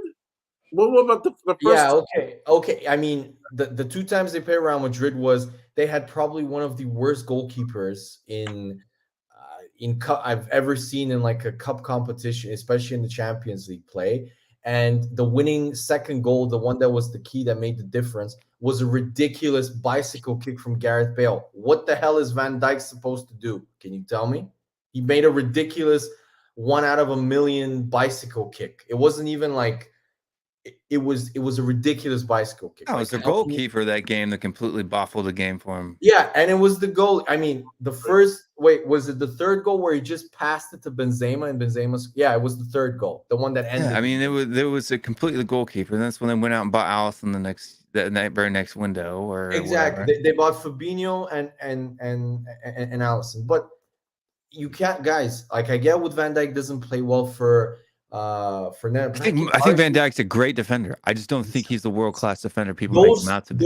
Those 2 to 3 years from, I would say, from 2018 up until his 2017 up until his injury, honestly, I can maybe I'm just saying, nobody name. talked about him being world-class in Scotland. Nobody talked about being world-class at Southampton, right? It was only when he came into that Liverpool side and with the front line that was in the midfield that was already there, he slotted into that and played exceptionally well. Look, I think he's a good player. But if you're world-class, people would have noticed him in Southampton, and nobody talked about him before he went to Liverpool. Guys, I agree with. I think Will is a bit harsh on Van Dijk, but where you guys, I think, in my opinion, are missing the point, and where the downfall of Liverpool began was the moment their most underrated player in their system. I thought he was an amazing player that never got credit. Wijnaldum. When he left, their midfield was never the same. It was a workhorse. Yeah, he was a workhorse. He scored goals. He did everything. He was he went to the wrong team, and then he went to he got injured. He went to PSG, broke his leg, and he was never the same player. We need to leave off with the preview of Spurs Fulham. Get some predictions at Chelsea Arsenal preview. I will go first.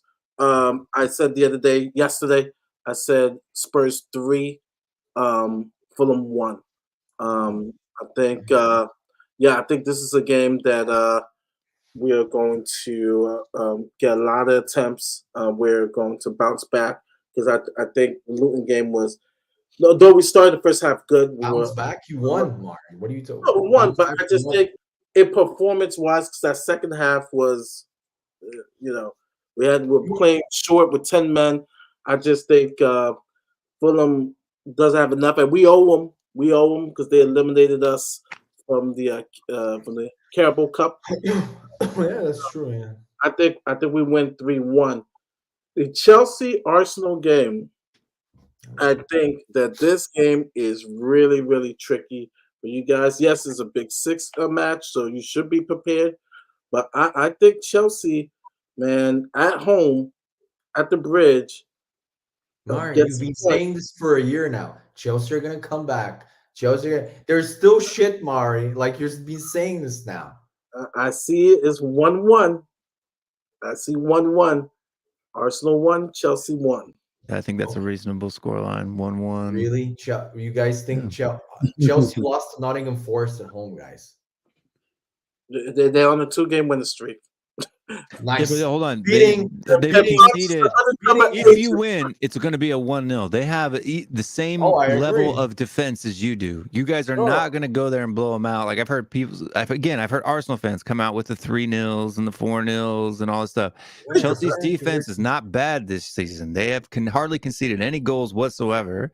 Yeah, it's not bad because they have 3 at the back wall and they play with. It doesn't matter if it's 3 at the back. If that's what it takes to not concede goals, you don't concede goals. They played 3 at the back for years. Okay, but they don't score any goals. So they played 4 at the back last game, but obviously it was against Burnley. But yeah, I just think with Spurs, we tend to struggle with a low block, mid block, and I think Fulham will show us a lot of respect. We're missing Bissouma, so Højbjerg's going to have to come in.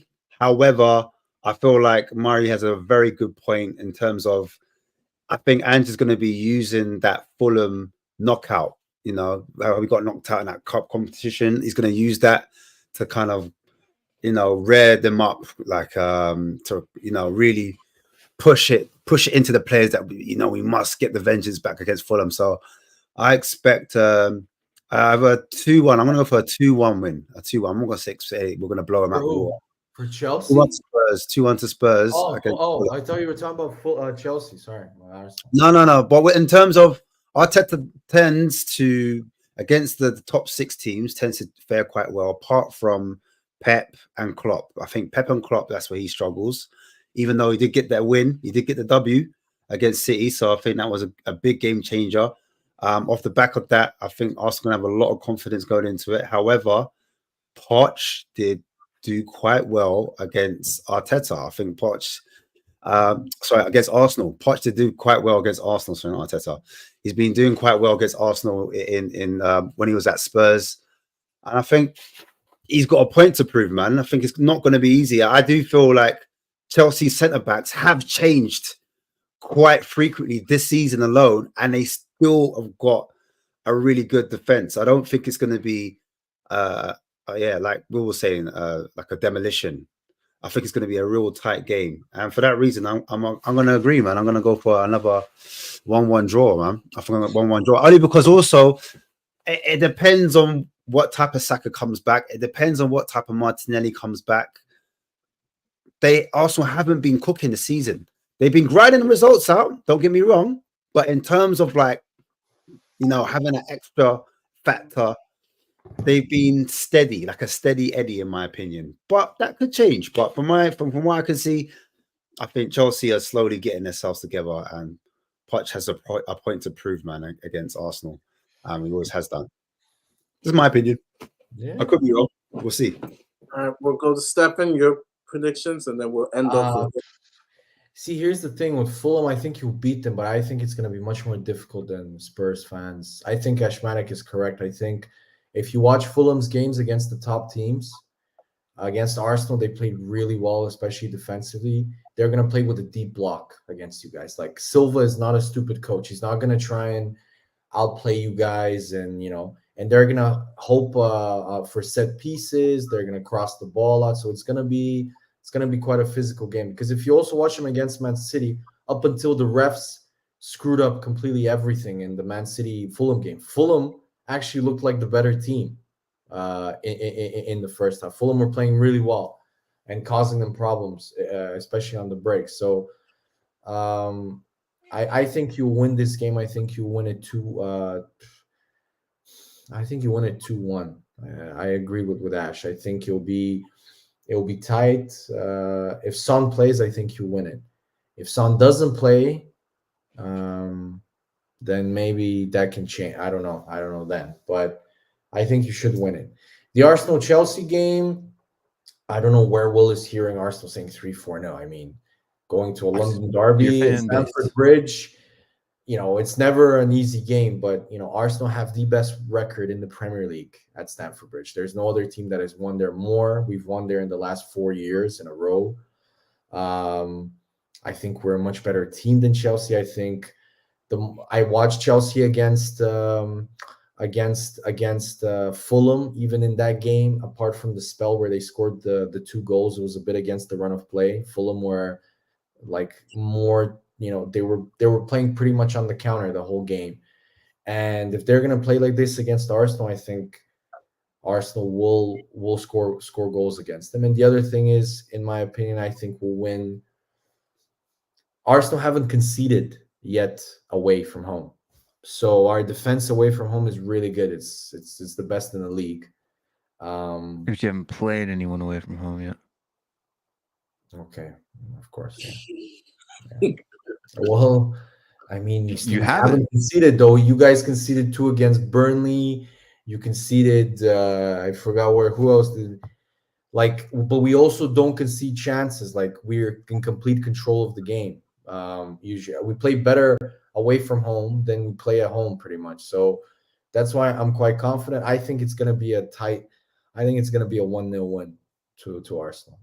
I think we're and this defense thing that people are saying, again, if you watch Chelsea, that new signing they have, Disasi, walking like every time he's on the ball, he's edgy. And I honestly, and for me, Conor Gallagher is one of the most overrated players in English football. The guy is a headless chicken, and the moment he gets a little bit of a press on him, he's poor on the ball.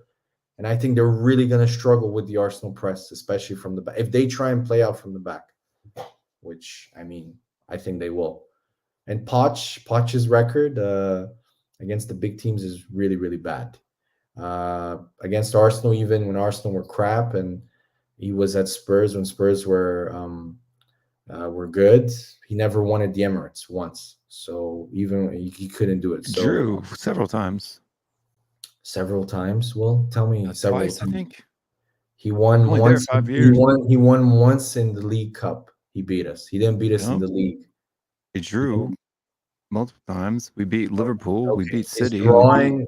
So drawing against a terrible Arsenal team when Spurs were supposedly title challengers is good. Look, I don't think Pochettino's ever struggled against the top 6 teams. It's been the bottom of the table of the teams that we How tended is to he, give have you points not away. seen his have you not seen his record against the top 6 teams?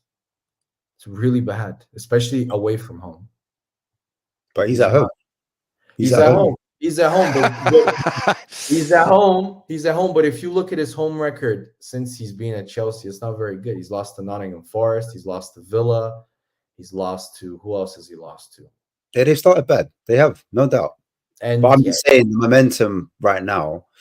But they don't have momentum because it's killed. Even Arsenal, all the momentum that we had from the Man City game, it's killed. But the difference is that their key players are injured. Reece James is not going to be fit to actually start the game. From what I read, what's his name is injured. Armando Broja might not play also. So they have a number of players that are out. So Arsenal have Martinelli back. They have Partey back. They have pretty much all of their players, War, Timber, and I don't know what's going on with Trossard. But yeah, they have pretty much everybody back.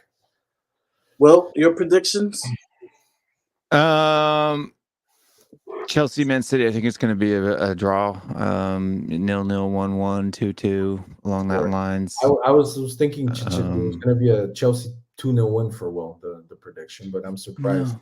No. Okay. Believe it or not, I don't have agendas. No, of course not. Will. 1-1. I just state the facts, bro. People don't like facts. People don't like facts. 1-1 is probably, I would say, the most likely. In Tottenham, Fulham, I think we're going to win 2-0.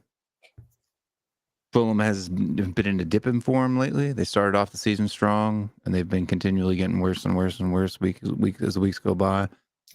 We're getting better and better and better as the weeks go by. So it is right after an international break, so it could be difficult. But look, I'm just to the point now where I would rather see Brian Hill start on the left wing than Richarlison. I don't care. Like, look, that's like saying, I'm picking Mussolini over Hitler, right? Like, I don't like either of them, but I'm gonna pick Brian Hill over. What an example! Amazing. Is Brian Hill that bad? I'm gonna pick Mussolini. Yeah, if I gotta pick one of them. Brian Hill as bad as Richard? Who's worse, Will? Who do you rate more? Right now, Brian Hill. Wow, more than Richarlison. Will, well, not hate, but he doesn't rate Brian. But do you think Brian Hill will get as many shots on goal as Richarlison? Not on goal, but like shot creation actions. I don't need him. I don't need him to take shots on goal. I need him just to find Son's feet. That's all we need him to do. We don't need him. I don't need him to take shots. He just needs to give Son the ball. I agree. But isn't a Richarlison shot on goal the equivalent of a rugby kick? So that's it's not. I don't want to see Richarlison take shots on goal because they make me mad. Right? Like, it's great that he gets in those positions and those opportunities, but they make me mad. So you guys have nothing to worry about him getting injured though, because he got benched and Brazil lost. So yeah. Because Jesus is not much better than Richarlison. That's the point. Come on, man, stop. Jesus is way better. Just telling the truth. I think the truth. No, come on, okay, like stop. Like, it's so much better. Just tell the truth, man. I even heard an Arsenal fan, no lie, on the show last night in the comments say that Gabriel Jesus was a better footballer than Erling Haaland. I couldn't believe it. I've also heard an Arsenal fan in the past week say that Kai Havertz is going to be the next Mueller. I saw that one. Yeah, I couldn't believe it. I couldn't believe it. Thomas Mueller. He's gonna be the next Thomas Mueller. I wanna That was a monster. Yeah, I saw that. I couldn't believe it. I was like, you put Kai Havertz and Thomas Mueller in the same sentence. Is Thomas Mueller some like amazing player? Yes. It's like Vieira and Silva. It's like Vieira and Silva. Like, it's mad. No. It's not this. I don't. Thomas Mueller is a better player, but let's calm down with the Thomas Mueller. Like, as if The only reason why Thomas Mueller is because he played for Bayern Munich and is German. That's why everybody. Bro, loved what he him. did for the national team in The Germany national as team, well? What What are you did he- what did talking he do about, for the man? Thomas national team, Mueller is Emma? like a German legend over the past this guy, 15, I 20 hate, years. I hate the guy. I always thought he was over. You But always have. I rate that guy. And Kevin Kai Lampard. Havertz, Look, German.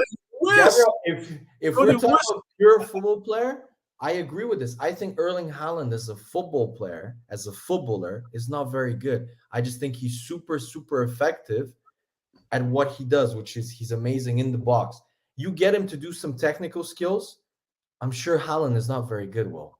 You know this. There are certain players that their physicality and their profile is perfect. I'm sorry, you don't get as good as finishing as you are No, if you don't have technical ability. Yes, he has certain skills. Like, for example, I'll give you. That's all you need to be a pro. You don't need No, to be no, an no, all-around no, player. You I'll just need to give- be a world class at one thing, and you I become agree. world class. Well, I'm not saying he's bad, but I'm talking about, for example, Aubameyang, world-class finisher, amazing finisher.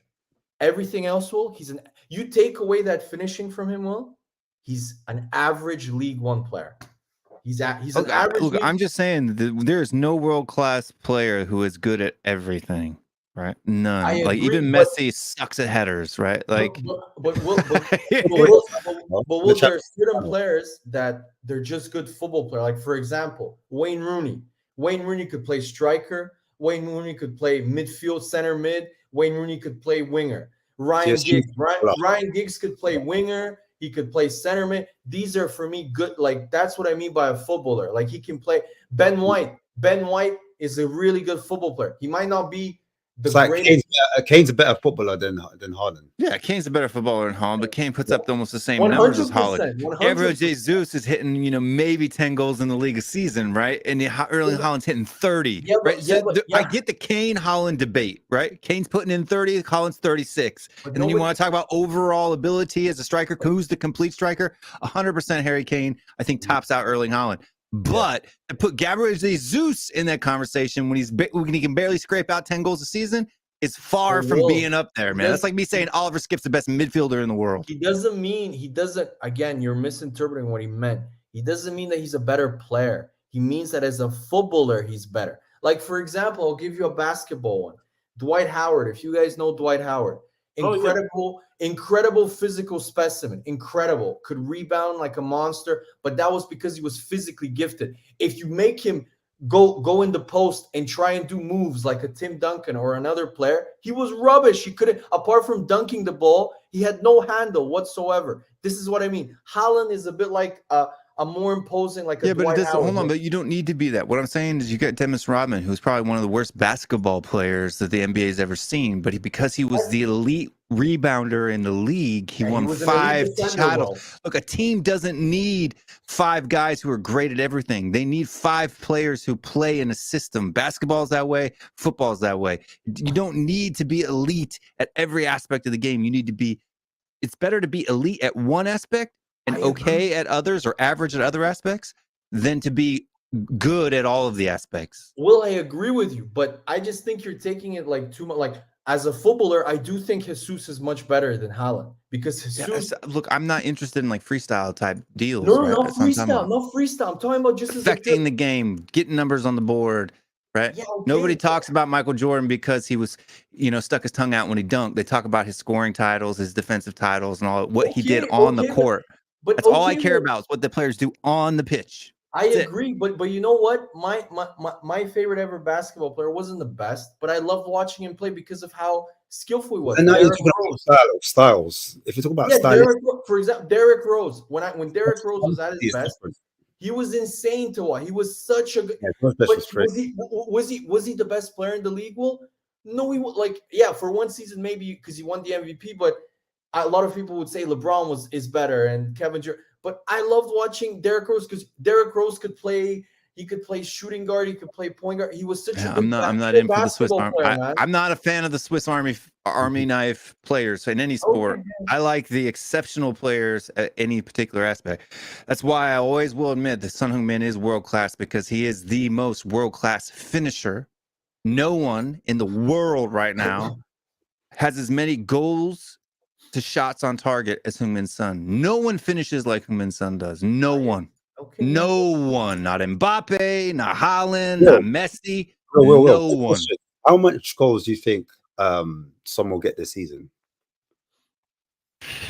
At least 20. 50. At least 20. Wow, well, that's a conservative for you. The way, like, if It's quite people conservative. listen, I thought you were gonna go for like a 25 minimum. I'll be real. I thought guys, you were. stop it, At least guys. 20. It's not gonna get 25. Stop it, He could get 30, right? guys. Come That's what I was. That's as well as what. This is what I No, was pushing. he'll at least get 20. What was his He maximum? could get 30. He got 6 in 3 games, Whoa. man. Okay, yes, he's going. He's a through guy that can purple drop patch. hat tricks going back through to a back purple to back patch, to back Will. weeks. He's Okay, hit more hat going- tricks. People don't realize Son has scored more hat tricks in the last 5 years than Harry Kane has. Will, stop it, man. It's a Stop it. fact. Harry Stop Kane has it. scored 1 in Bayern He Munich this always- season. he always Son brings Heung-min these- has 4 in the He last always 5 brings- years. Guys, he always brings these Only little player to snippets. ever score a brace at the Emirates Guys, he's always in the Premier bring League little- era. Oh my So god. this, all right. So there's 30 And games. by Emirates, I mean away Let's to do the Arsenal, math. not at the actual Let's do stadium the math. Emirates. I realize Yes. it was only built in 2000 and Let's- whatever, right? Let's do the math. There's 30 Okay. games, and he's Mhm. already has 6 goals. So to Mhm. get to 30, he will have to score 24 goals. Mind you, he's playing up the middle. He will have to score 24 more goals in 30 games. You don't think he could, if he's healthy, you don't think he could do that? 24 goals in Guys, 30 you're missing context. Easy. Will, be a bit more like, dude. What if He's already Madison scored gets injured? 6 and 5 playing What in if- that position. 6 and what if- 5. What if Madison gets injured? Do you think he's going to be as effective or get as many Then, guys? okay, look, then you would adjust your thing. But right now, Madison isn't injured. And Yeah. unless that happens, that's why I said a minimum of 20 You did and say a possibility of 30. I mean, it depends though, because if you get Bentancur in, and I don't know, obviously, Exactly. Make it up. Bentancur is just not as creative as Madison, but way more creative than Papa Manasar is. do you know what I mean? I'm saying it because I think Bentancur can play all 3 positions. By the way, that's my opinion. But I think he can play the left 8, the right 8, and I think he can play a 6 as well. But he's more. Fellas, I do have to go. explained My son's already gonna be late to training, so I gotta bounce. I'll see you guys later. All right. yes. There you go. Yeah, well, Yeah, we're gonna end real soon. I like this question. It's a difficult question. I have 3. I have 3 players that are in there. My top 3 players of all time. we have to watch most of them. Messi is the GOAT. Maradona, also versatile. Can play 2 or 3 positions. And this one, I struggle with the third one because I'm torn between Pele, Ronaldinho, Zidane. How can you say Pele, Mari, without watching him? No, it's just I did my research. I looked at him. My dad told me everything about Pele and stuff like that. Players I've watched. Okay, It's your opinion. because I was gonna mention Johan Cruyff. Say it, man. Play, If it's all right, Pele, it's Pele. Say it, man. yeah, Say it, yeah, say Pele. yeah. I can give you. I'll give you 10 players that is just like bar none. I'm like they're there. Number 1, Messi, Maradona, Pele, Zidane. I'm gonna give you an underrated one for me. Where's Ronaldo? Haji, the Romanian Maradona. Haji. Georgie Haji. Okay, yeah, okay. He's one of my favorite players, and for me, he broke my heart. Like that goal against Argentina, like amazing. Amazing player. I will say, if I get a defender, I have to put Maldini. I'll have to put Baresi? Baresi. I'll put there. For me, I have to put Cafu. Cafu was a legend for me. I have to put 25, man. There's so many. This is such a difficult question. I have to put. It's such a difficult question. Thierry Henry. I have to put him. I know he's also a player, but I gotta put Thierry. I gotta put Thierry Henry. One of my favorite all-time players. Ben Nistelrooy. Van Nistelrooy was really? He was one of your favorite players? Yeah, Van Nistelrooy. This is such a tough list. Batigo by Stuta. Oh, he was an amazing player. Yeah. Love By watching. Stuta Like, I was small. I remember his goals. Yeah. Him and Thierry. Yeah. Him and So I'm Thierry. trying not to make it Argentina. That's too good, man. You're doing too much. I would put Riquelme there too. No, that's it. You finished. I would put. You'd put Riquelme? Stop, Mari. Stop. I put him in there, but he's not top 15. But he was a good player. He was a good player, but not that good, man. Give it to Ash. Man. Right. Iniesta is one of the greatest midfielders. Yeah. Even better than Xavi. I have to put. This is controversial there. Free. We said free. Come on, what's going on there? You said free. Yeah. Ronaldo. How can I fit both Ronaldos? R9. Cristiano Ronaldo. I couldn't believe you didn't even put him in your top 10. The Cristiano or the old Ronaldo. The old Ronaldo. I honestly, it's controversial. I rate the R9 better than the R7. No, CR7. it's not controversial. And people come at me. Let me speak because you've been going on for like. People get at me, but I Brazil Ronaldo. Yes, the drinking and he got fat, messed up his career. But at his time, I'm taking R9 over CR7 all day. And Big game. Go on, Ash. Go on. You sure? I feel like I'm joking now. Now, for me, I'll start with R9 because not R9, R9, not CR9, R9. The reason why for me R9, he was like the first player that made me go out and buy boots. Yeah. I like the boots that they came out with, the Nike ones, and that was the time when they were doing the Nike adverts. The black with like the bluish kind of bluish trim. Oh man, they were sick, man. I remember those. Yeah. So they were like one of my first boots I got, and I never took them off. But the reason why, and I'm gonna go on a rant, but basically with him, I think he broke the records for scoring the most goals as a 21-year-old. I think he got more goals than CR7 as a 21-year-old, more goals than Messi as a 21-year-old. I think to this date he's got the highest amount of goals as a 21-year-old, and he went from PSV. Obviously, he's not a massive league, but then he went to Barcelona, broke records, and then obviously he went to Inter Milan, and I think that's when he got the fatal injury of the knee.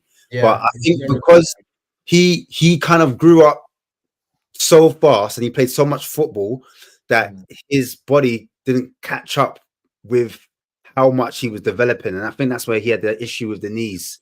And that's why he got his first injury.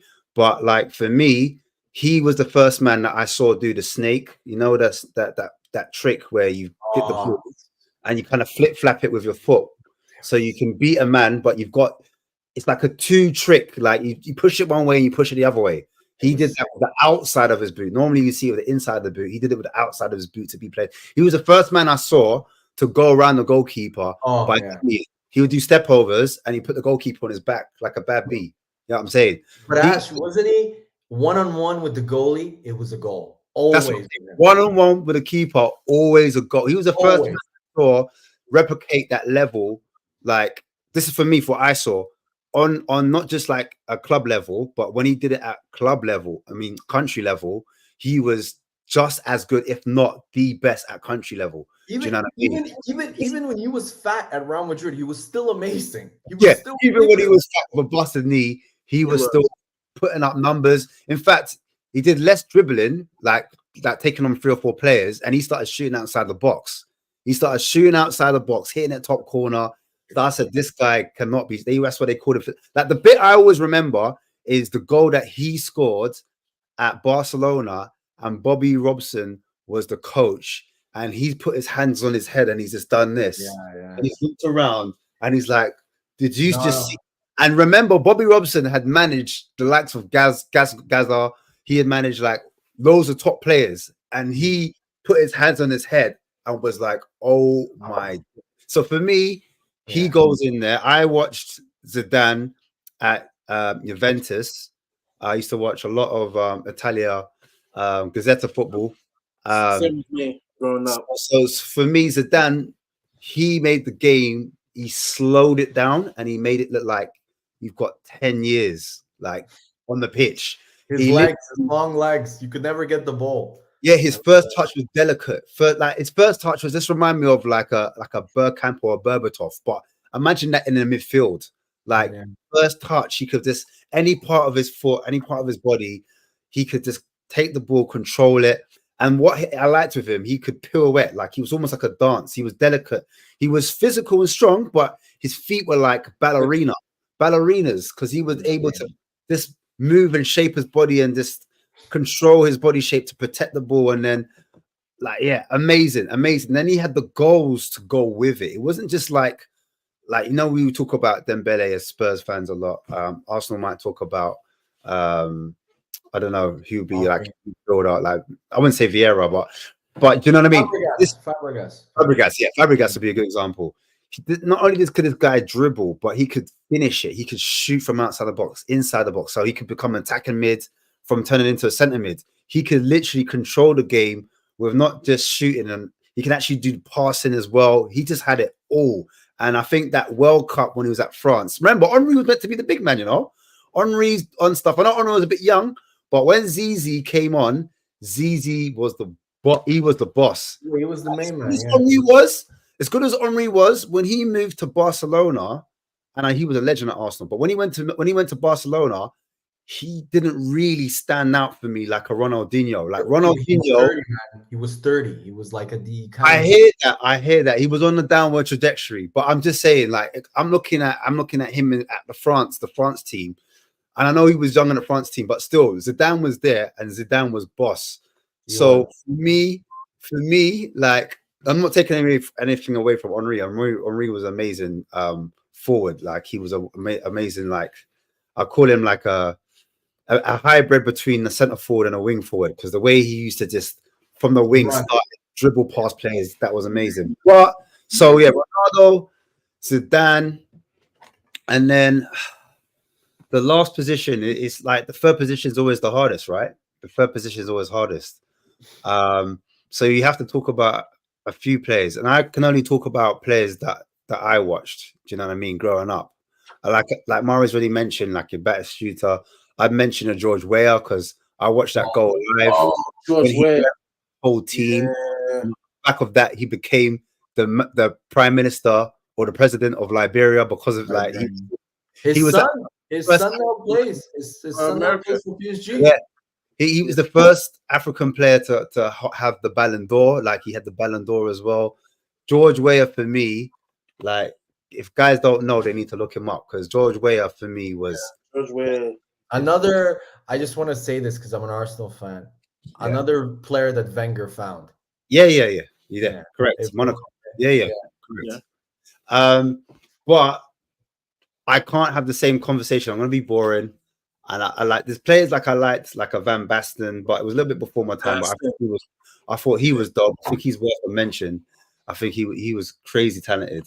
But in terms of football, like Messi for me, like I can't get past it, because I really rate Xavi and Iniesta and Busquets. Those three players for me are amazing, but Messi somehow surpasses those three greats. Like, and he's like not outlived them, but he's been in that great Barca team, and he's been in other Barca teams where they're not necessarily present. Like Xavi and Iniesta went on. And Messi was still there putting up the numbers that he's put, like the numbers he's putting up, ridiculous. But it's not just the numbers. I don't really care about the numbers and the stats. I care about how he is able to do what that Maradona, that Maradona comparison they do when he scored that goal and he kind of dribbles the ball from the halfway line. I think he was like 19 years old or 20. And he picks the ball up from halfway line and he starts dribbling and weaving his way in, and he scores that goal, very similar to Maradona's goal against England when he did the same thing. He scored that header against Rio Ferdinand when he jumped over. Like, he's not even known for headers, but in Champions League final, he's jumped over Rio Ferdinand and he scored a header. Like, for me, I'm like, all right, cool. This guy is big on the stage. And then after that, I saw what Messi. I went to the Wembley Stadium. I saw him live, and I saw what he did to Tottenham. I said, "This guy is no." He ripped us a new one. What about to us, Arsenal? I have nightmares still to Arsenal. What he did. Listen, He scored 4 goals in one game against us. So Yeah, he's done it to everyone. You know, like you say, but can you do it in the Premiership, like in Champions League? I hate that. I hate that. He's ripped so many teams, like it's ridiculous. Like you can't. So many Premier League teams, let alone. I hate that argument. Zidane, did he play the Premier League? Yeah, Do you rate Zidane? I mean, Right. you got a list of I hate that. A cold day, it was a cold day at Stoke or rainy day at Stoke. That's the most. But I'm telling you though. Yeah. I'm telling you, they would have kicked the shit out of him in the Premier League. Let's be honest. They would really. I think he would.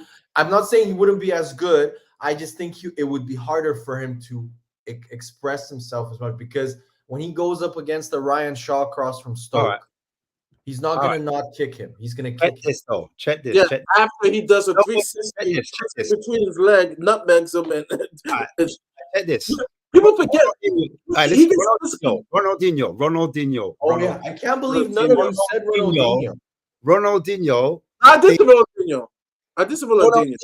Gave him the crown like this, like the way he set him up for his debut goal, and the first one was offside, and the second one was identical. Ronaldinho, no one would ever say that about Ronaldinho because Ronaldinho for me was like Ronaldo, like R9, an innovator when it comes to football. No look passing with your back, doing things that are unheard of. Like only the closest thing we had to that in the Premiership was probably JJ Okocha, but JJ Okocha no way near the level of Ronaldinho. And I remember Potts rating JJ Okocha is like, he's seen Ronaldinho up close because Ronaldinho used to play with him at PSG, didn't he? But he was like, yeah, no, trust me, this guy he's a player.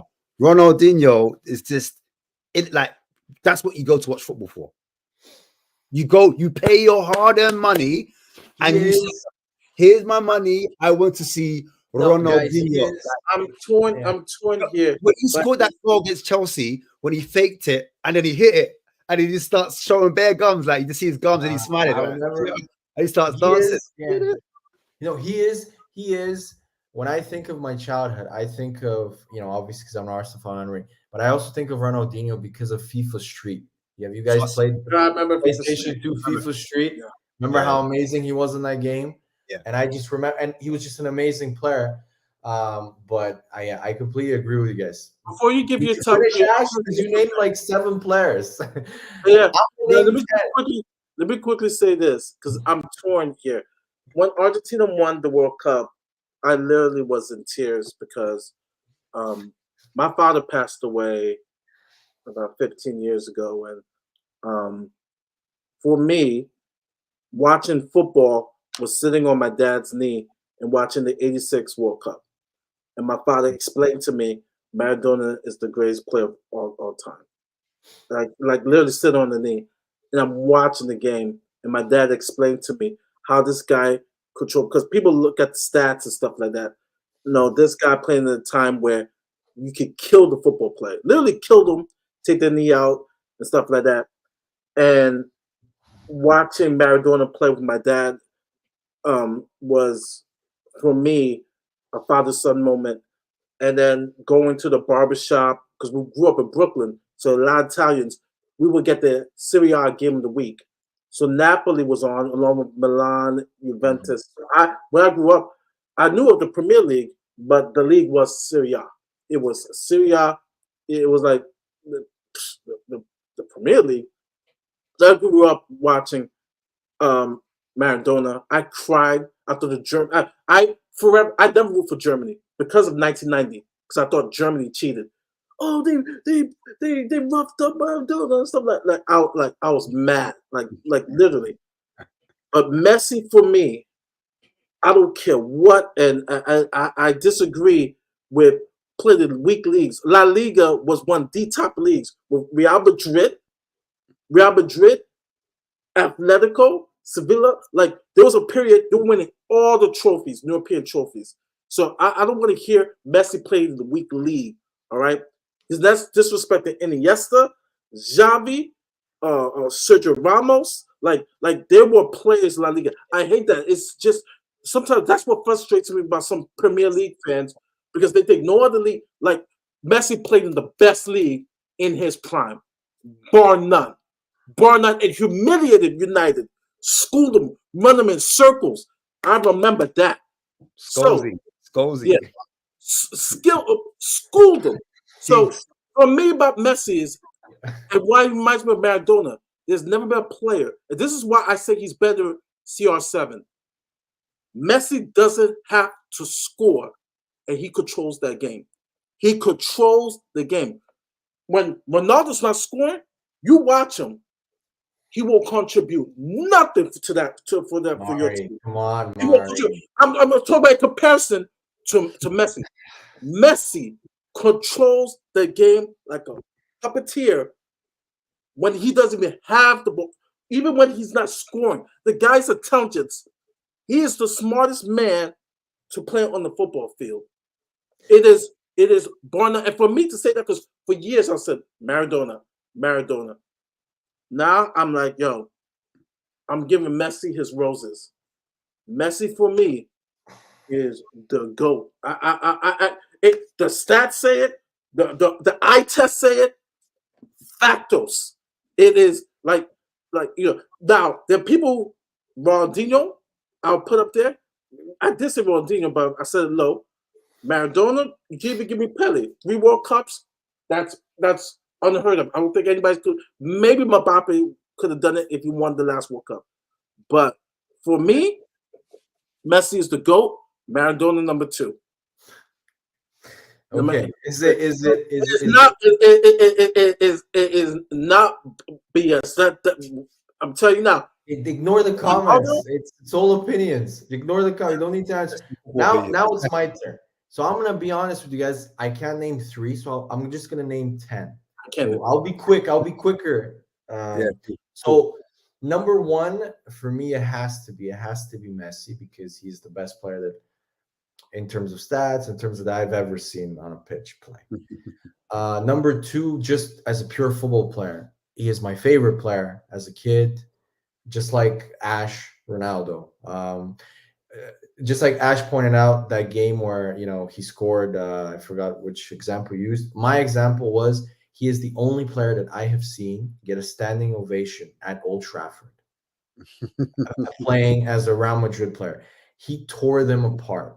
I'll never. And I was really young. I was like 8, but I remember watching him. And I fell in love. Like I still have the old Brazil, the yellow Brazil jersey with him from 1998. I still have that jersey. So I love Ronaldo. Then number 3 has to be. I don't get this about Messi and Ronaldo fans. Like, if you like one, why do you have to downgrade or denigrate the others? It has to be Cristiano Ronaldo for just the simple fact that he is the greatest goal scorer, in my opinion, in football history. Like, I don't think there's anybody that could score with every, with right, left foot, with his head, everything. Ronaldo, and the reason why I respect him even more is the way he changed his game, the way he changed his body. He's super, super professional, extreme. Like there's no player that's more professional than Cristiano Ronaldo that takes care of himself. Then the final 6 players are going to be quite interesting. 4 for me, from an Arsenal perspective, is going to be Henry. He's my favorite Arsenal player.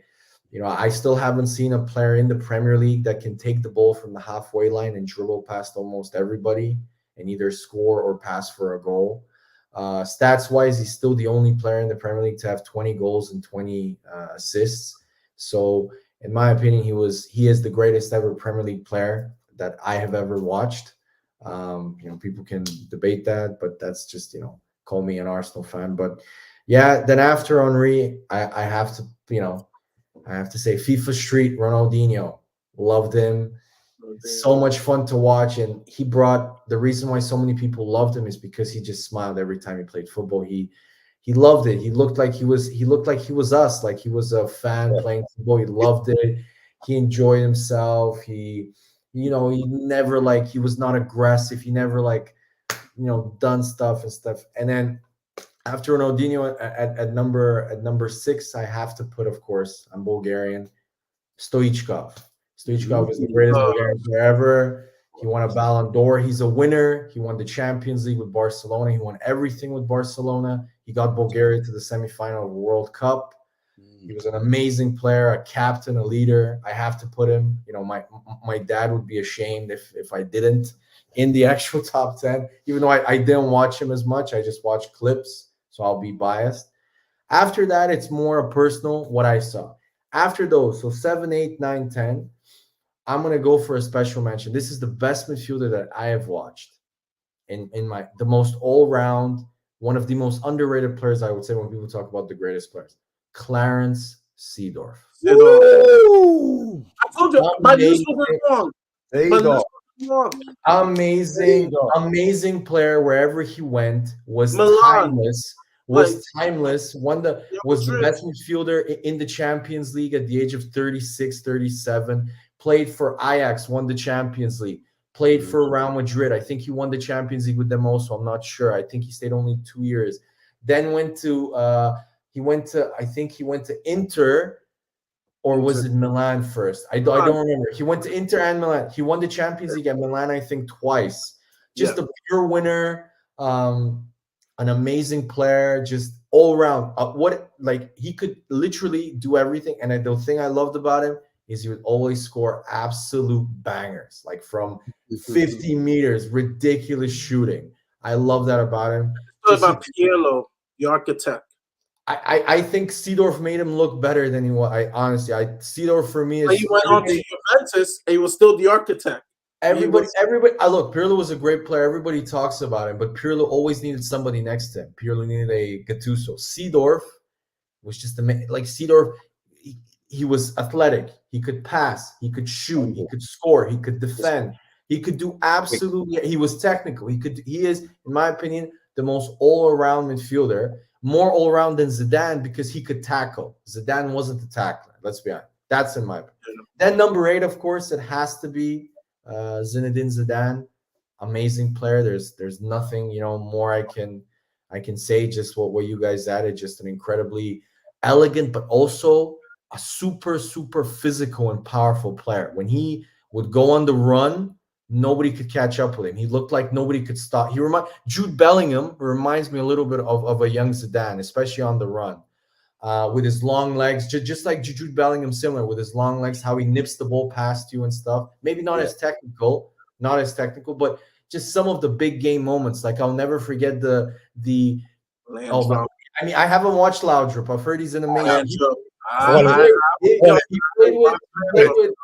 He played with Stoichkov, that Barcelona team. When my dad tells me Ronald Koeman, Laudrup, Stoichkov, I think Hadji played with Stoichkov. Yeah, I'm not sure. Yeah, ridiculous. Romario.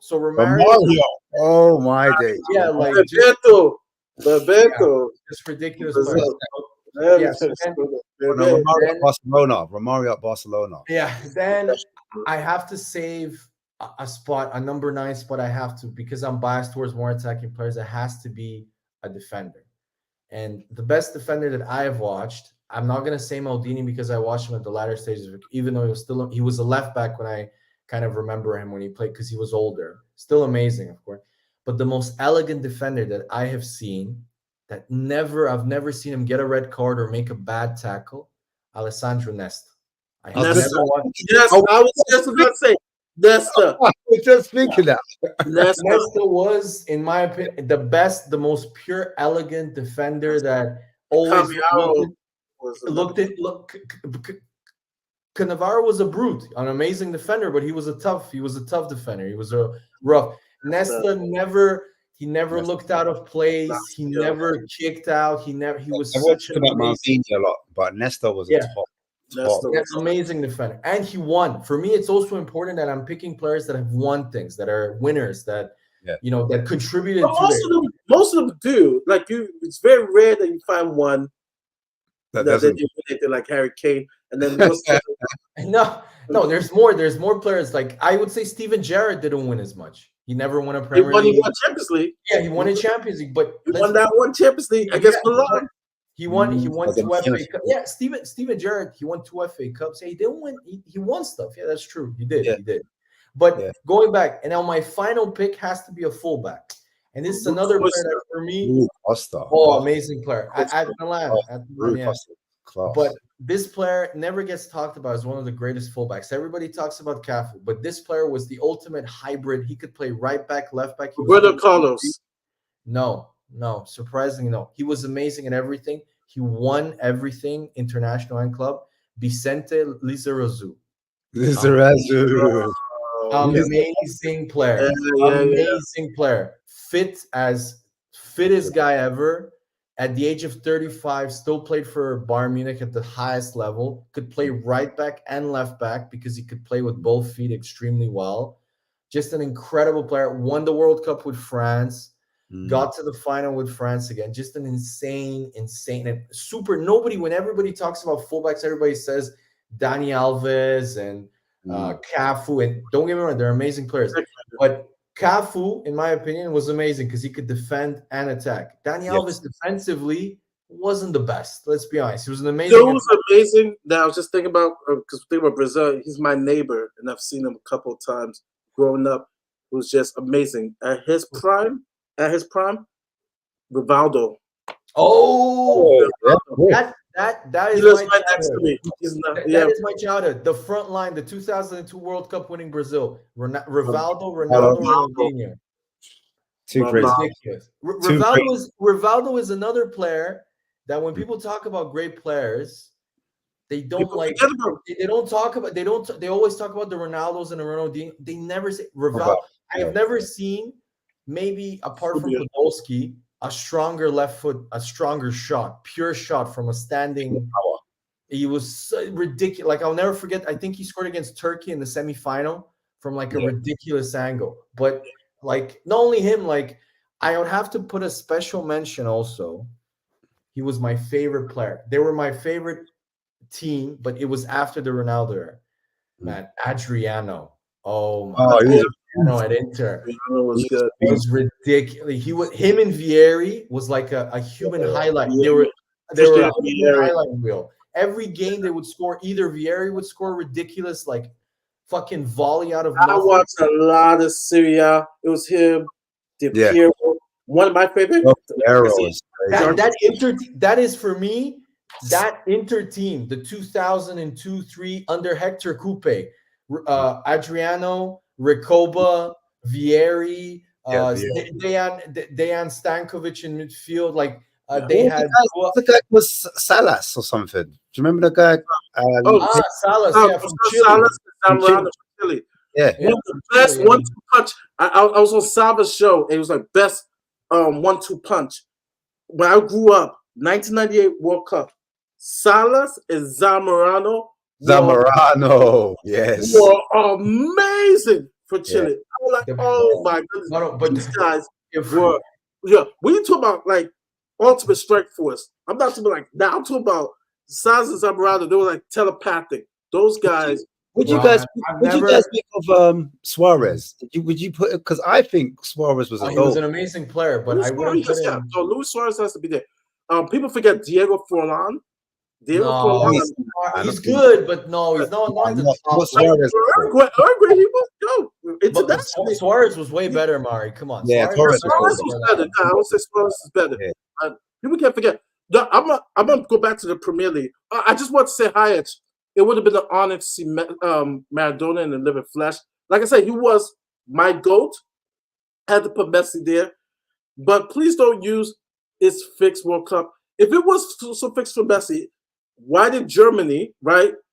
Like, why did they set him up to win the World Cup against Germany? Ignore that bullshit, man. It wasn't a fix. I'm gonna go up in the Premier League. I became a Spurs fan in 07, 08. So I was a neutral. I like players. I like styles or whatsoever. One of my favorite players in the Premier League, because the guys just scored goals, and I was like, man, Michael Owen.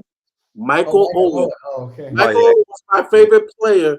Yeah, he was good. 99, 98, 2000. He was my favorite player. He was a good striker. He was my favorite player. I'm surprised I didn't become a Liverpool fan because, like I said, I didn't. Because I follow a lot of national teams, and then certain players like grab my attention. There are Michael so many Owen at players. his prime.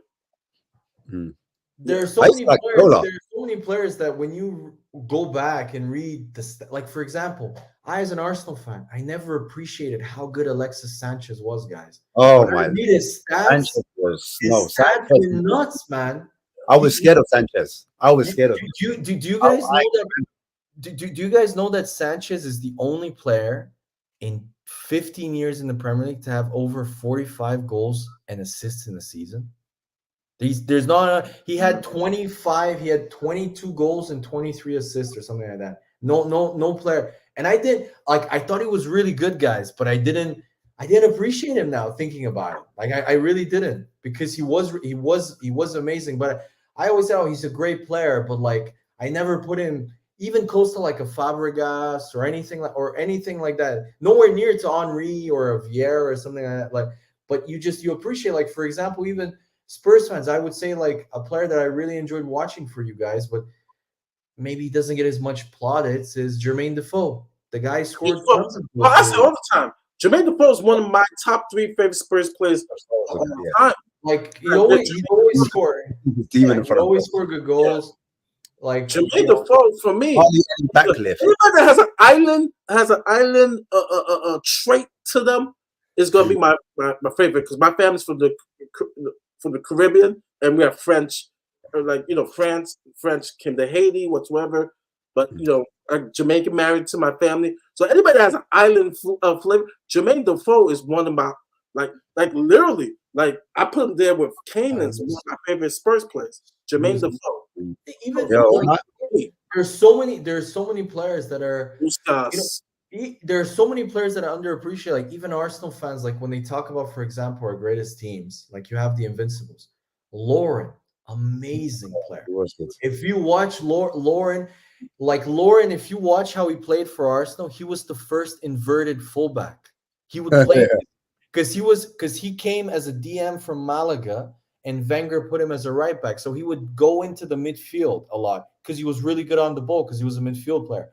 But nobody, if you speak to Arsenal fans and you ask them, oh, who is, you know, the Invincibles? Oh, they would say, you know, Henry, Vieira, Perez, Ashley Cole, Campbell, stuff like that, you know. But they would never say certain player. Even Gilberto Silva, for me, never gets any credit. Gilberto Silva was you saw what happened to Arsenal when he lost Gilberto Silva. And the same, and I'm telling you, Ash, the same shit is happening at Liverpool now, where we lost Gilberto Silva and Wenger didn't replace him for years. We had like I remember Arsenal celebrating that we had Francis Coquelin, man. Like that's how bad it got. That's how bad it got, man. And Klopp is doing the same thing. Yeah. The summer window would come, or Wenger would come, and we'd be like, okay, now he's gonna sign out one. We need, like, we would finish second or third, and you could see what we need. We just need a DM or a center back, an imposing center back, or a goalie. And we'd be like, okay, we just need 1 or 2 players. Like we're gonna spend now, and he would sign another winger or another attacking midfielder, and you'd be like, what are you doing? Like I remember at one point our center mid, super technical, we had Thomas Rosicki, Santi Cazorla, and Francis Coquelin. It was a solid play for you guys. Cazorla is another extremely underrated. I don't hear Arsenal fans talk a lot about him. He was really good. He's in my opinion, he is bar Bergkamp. He is the best. I would even say, I have to say he's better than Bergkamp technically, because I've never seen a player. That Dutch team. I'm going to be honest, guys.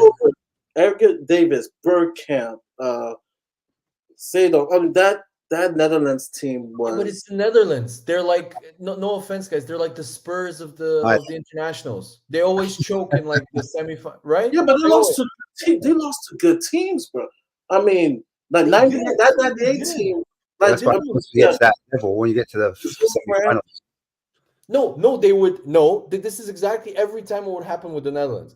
They would play against Germany in the semifinal. The game would go to penalties, and they would go out. This is exactly. This is every time. It would be either Germany or Italy or Argentina. or Argentina. Argentina would always beat them too. Yeah. Yeah, so, yeah, they would always beat them. Or at least they got the Euros out of it. At least they got the Euros.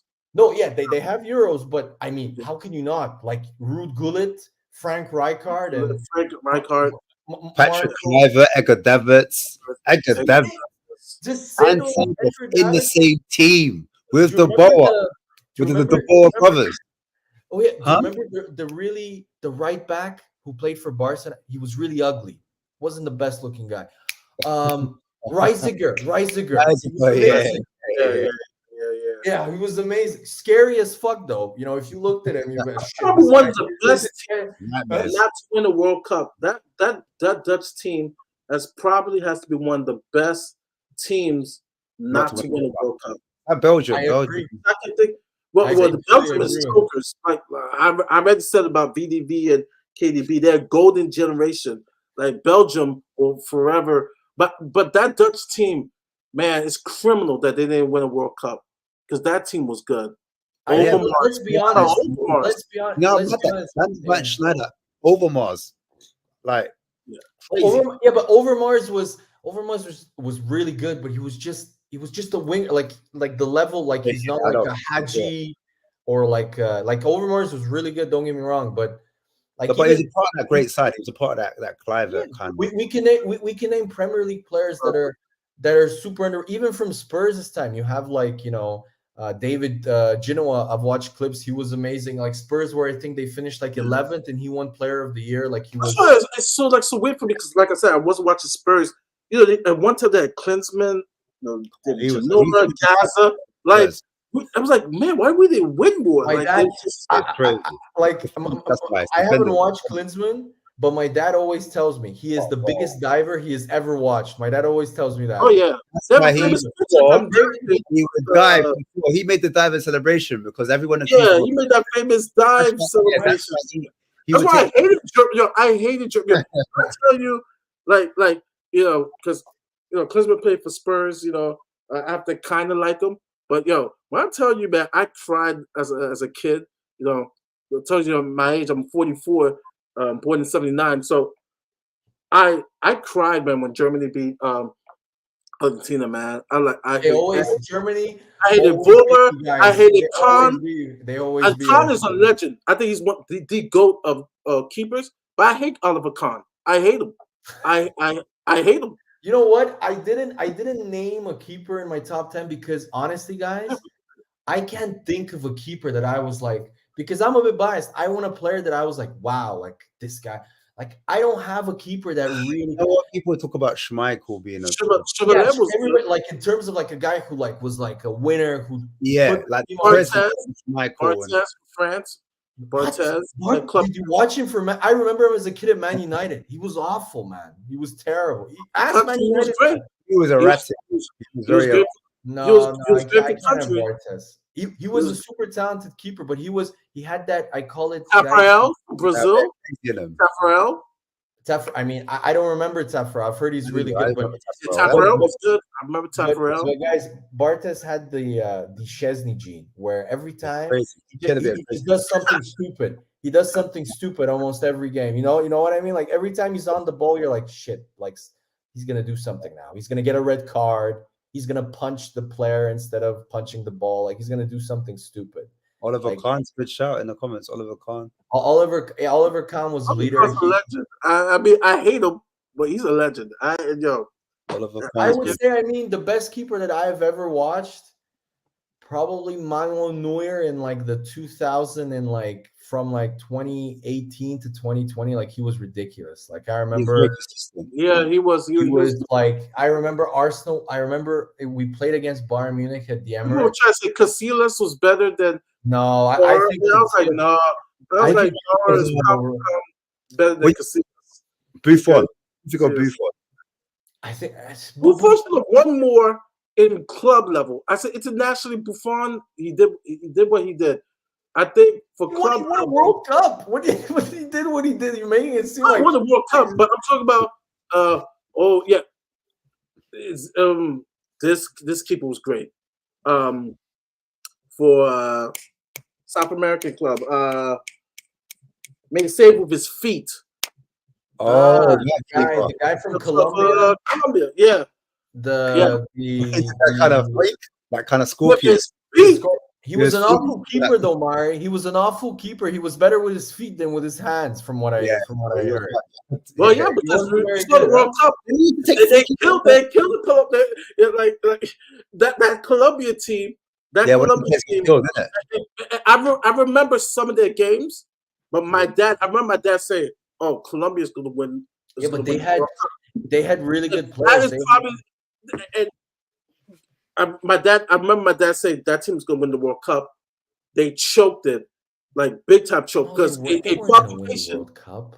Was that No, that 94? Colombia team was good. Yeah, That Colombia team in even 94 was even good. him saying that Colombia were going to win the World Cup, his stream didn't agree with him. Come on, they had great players. They had the guy No, with that the big. Colombian team was good. Even Pele said, that Colombian team, because they schooled Argentina and they schooled Brazil. But that was their greatest period, because that's when Pablo Escobar started investing in the local Colombian clubs like Medellin and Cali, the local clubs. And you had the guy with the big yellow hair. What was his name? My dad told me he was an amazing player. Oh, Valderrama. yeah, Valderrama. yeah. He was an amazing player. You had the defender that that got shot. What was his name? Yeah. I can't remember. Escobar. Yeah, he was Escobar. Escobar. Valderrama Escobar. So you had players that went to play in Europe that He was were. gonna play for Milan, but he got Yeah, he was an amazing. He was supposedly a really good player. he was gonna play for Milan. And then he got shot. Yeah, so they had a good team. But when I think of my youth and I think of an amazing young team, I think of two African teams, guys. I think of Senegal 2002. Cameroon. My best friend is from Senegal. We watched it as kids together. El Hadji Diouf, Salif Diao, Fadiga sadly had. Do you remember the Ghana team? Was it Cameroon 2002? No, guys, you're forgetting the greatest ever team, the most freestyle street team, Nigeria '98, guys. Eagles. Yeah, I said Nigeria. Yeah, Nigeria. Terrible West.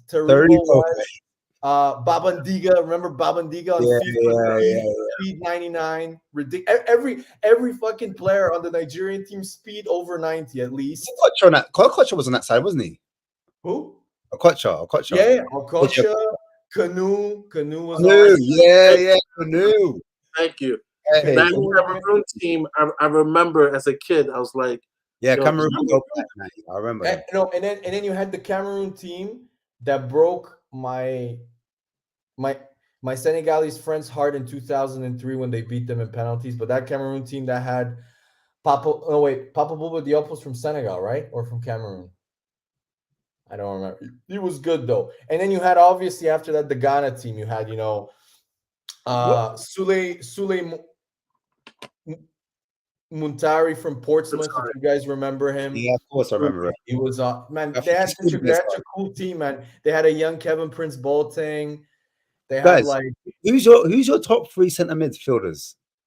Centre mids. I told you I'm biased. The best one that I've watched is Clarence Seedorf. I would put him as number one because I think if I was to make an all-around player that does everything, he does everything good. He can tackle, he can pass, he can score goals, he can do everything. I would put him number one.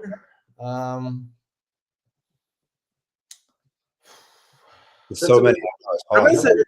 This is difficult. Like, it has to be Zidane. It has to be Zidane. It has to be number two, Zidane, and then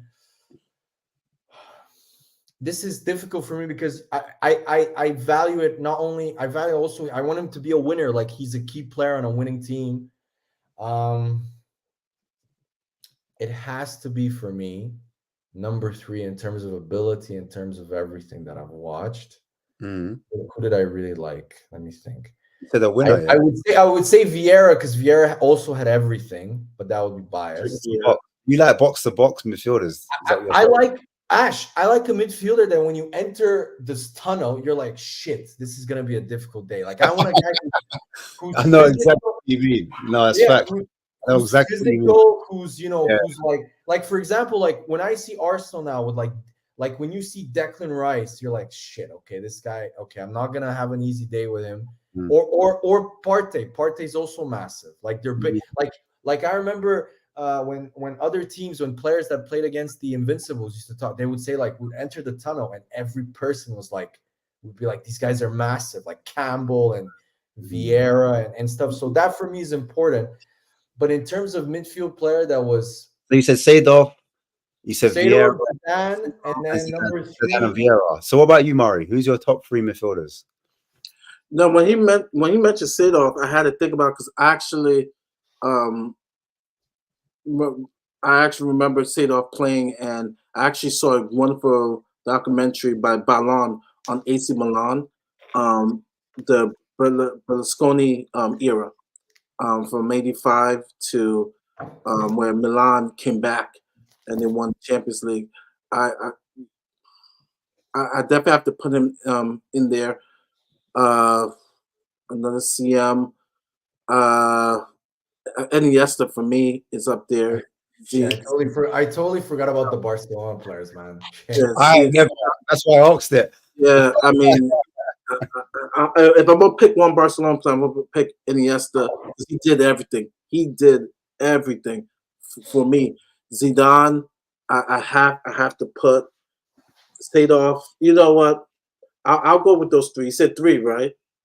Yeah, 3. Yeah, 3 is difficult. Like it's very difficult. Like special mention to special mention to me. No, I think he's a bit too like Pirlo. Like I don't think Pirlo would have done well in the Premier League, in my opinion. I really don't, because I think his type of game. Is that what you got in your mind, like a player that could play physical, like in a Premier League? When I think of players morph too. Like players, they change. Like some of them, if they come to a different league, they don't Mario, because if you have a midfield player, he has to have, in my opinion, like for example, a 6, right? He has to have certain care. Like Kimmich, I agree with that. Luka Modric, amazing, but he's not physical enough for me. I want a physical player. Like Luka Modric. He played the Premier League. Modric was physical. He's an amazing player. Played the Premier League. I'm naming small people who succeeded in the Premier League. That's what I'm saying. No, he's an amazing. I love Modric. I know what you mean in stature. You mean in stature and height. If you ask me, Stefan, would you pick Vieira? Would you pick Zidane or over Mod? No, I would pick Vieira and Zidane every day, because Vieira and Zidane were super physical. Like you could, if a team tried to bully you, even though Modric is such a good player, such a skillful player, they might be able to bully you with Modric. With Vieira and with Zidane, they're not going to bully you. They're not. They're bigger than you. And for me, that's important. But if you go to other midfielders, even a midfielder like, I loved him as a player, Steven Gerrard. Steven Gerrard was super physical. Steven Gerrard would get stuck in. Box to box midfielders. Box to box. That's what I like. Like, and that's why I just think Iniesta and Xavi, amazing players. I personally rate Xavi more than Iniesta. This is quite controversial, No, I love Xavi. They close. Yeah. I mean, I like the way. Yeah, I think Xavi is the player that I have watched in football that has made the game look the most simple I've ever watched any player do. He made it look easy. Like for me, like that Barcelona. I think when people ask me who was the greatest team ever, I say that Barcelona team, that 2009, the year that they won the treble, is the greatest team. And then I said, and this is controversial, the second greatest team, I say, is the next year, Inter's winning. And here's the reason why. Because I put Barcelona's team so up there. What Inter was able to do that year, and then to be able to win a 2-leg against Barca, is the greatest masterclass ever. And that Inter team won a treble. That Inter team, I put it easily in my top 10 greatest. Wait, Ash, I'm sorry, because Ash asked me. And that team. That's cool. I just wanted to say for midfielders, I forgot a special mention. No, my favorite the Barcelona team or the Inter. I put them both in the top 10, but that Barcelona team, they're for me the best. But guys, I forgot. There's not a team in the world that will beat that Barcelona team. And then what Inter did, unbelievable. Wait, guys, I forgot a special mention to an amazing midfield player that if it wasn't for injuries, in my opinion, he would have been one of the best midfield players in the last maybe 20, 30 years. Michael Essien. Amazing. You like Amazing. Physical, massive, had a great shot. Controversial. Are you seriously doing? He was insane. That Chelsea team. I'm talking about Inter. I'm not talking about Essien. I'm talking about the Inter. He say lay off the drugs because of Inter. But people, like, they did an amazing thing. But I agree with you. That Barca team is the greatest team of all time. Greatest team of all time. It is. It is. In my opinion, it's gotta be Barca. Then it's I'm gonna go for the Bayern Munich team. The Bayern Munich team that won everything was a 2000 under Jupp Heynckes. I think it was 2000 when they beat Barcelona 4-0. The Bayern team? That Bayern team was good. Yeah. That Bayern team was ridiculous. That Bayern team was ridiculous. I like the old school Ajax team. Oh, yeah. They had all the young guys. David, Seedorf. Yeah. That was crazy. Yeah, that was crazy. What a phenomenal team. That was literally their whole. Can you imagine playing? Milan team. Can you imagine playing it? You're playing with Seedorf, Davids, Kluivert. They had Reisiger too. Like that academy. Literally, Barcelona just bought half of their team after that, and everybody went to Barca after that. Literally raided their whole team. Yeah, it was a ridiculous. Nah, bro. That FC Barcelona team is any best Real Madrid team. You bring me the best Real Madrid team, they're not beating that. Stop doing disrespect. They won 3 Champions Leagues in a row, man. Come on. No. Let's relax. That squad against that year, that Barcelona team, that was the greatest team. Bar none. You have to get the ball. They had the ball for 80% of possession. You have to get the ball. It's like Spain. You have to get the ball. You have the ball.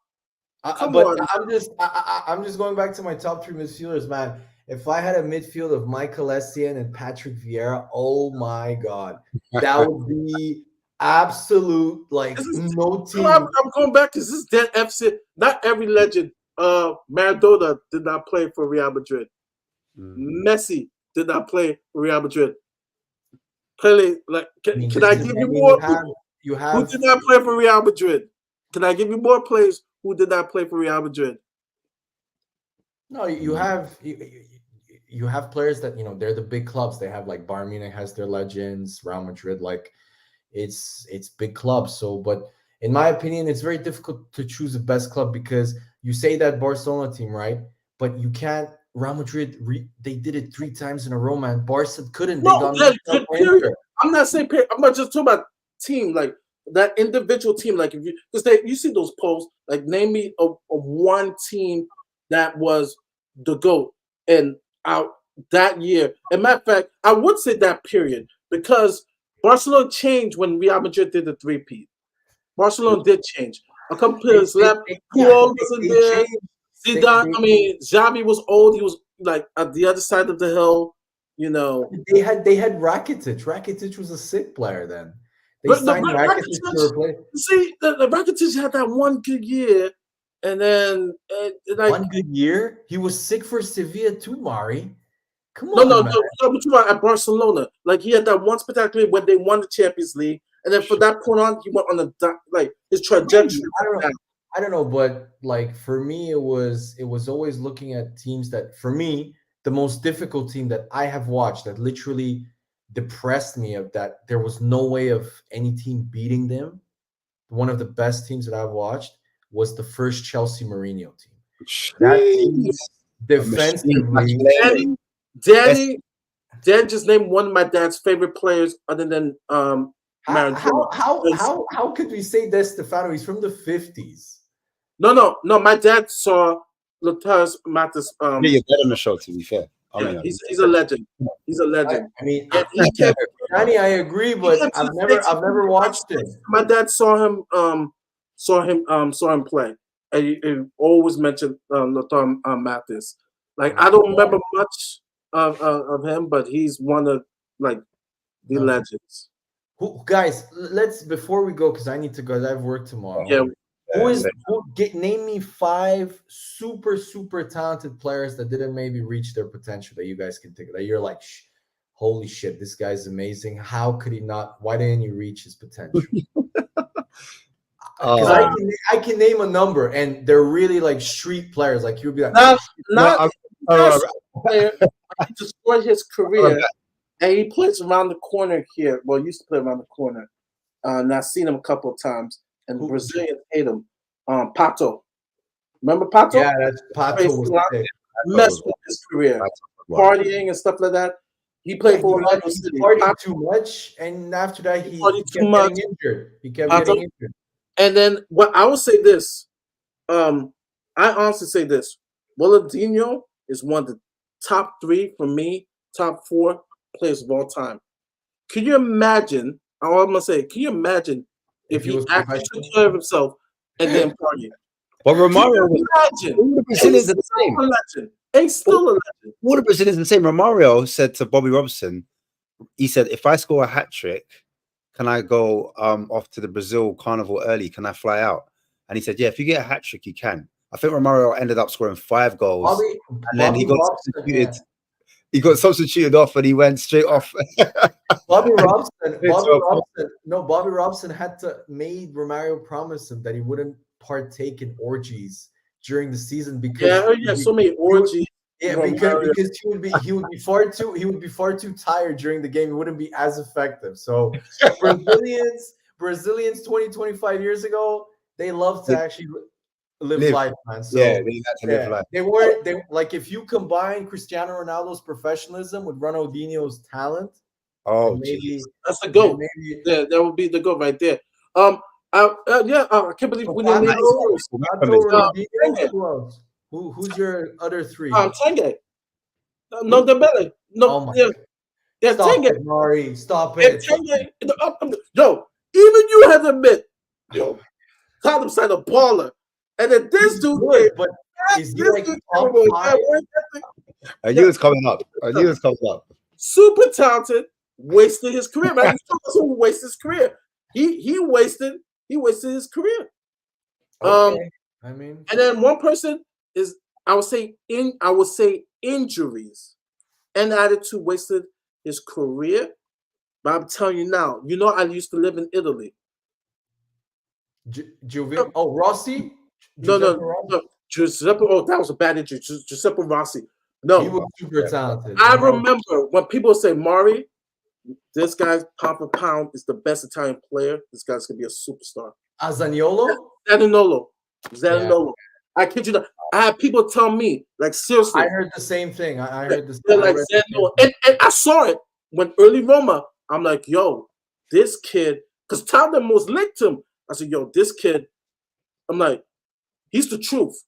But his career messed up with injury stuff. They were like, literally, this guy, they thought, literally, I had people tell me, and they were saying, this guy, if everything's panned out, this guy will be a legend, an Italian legend.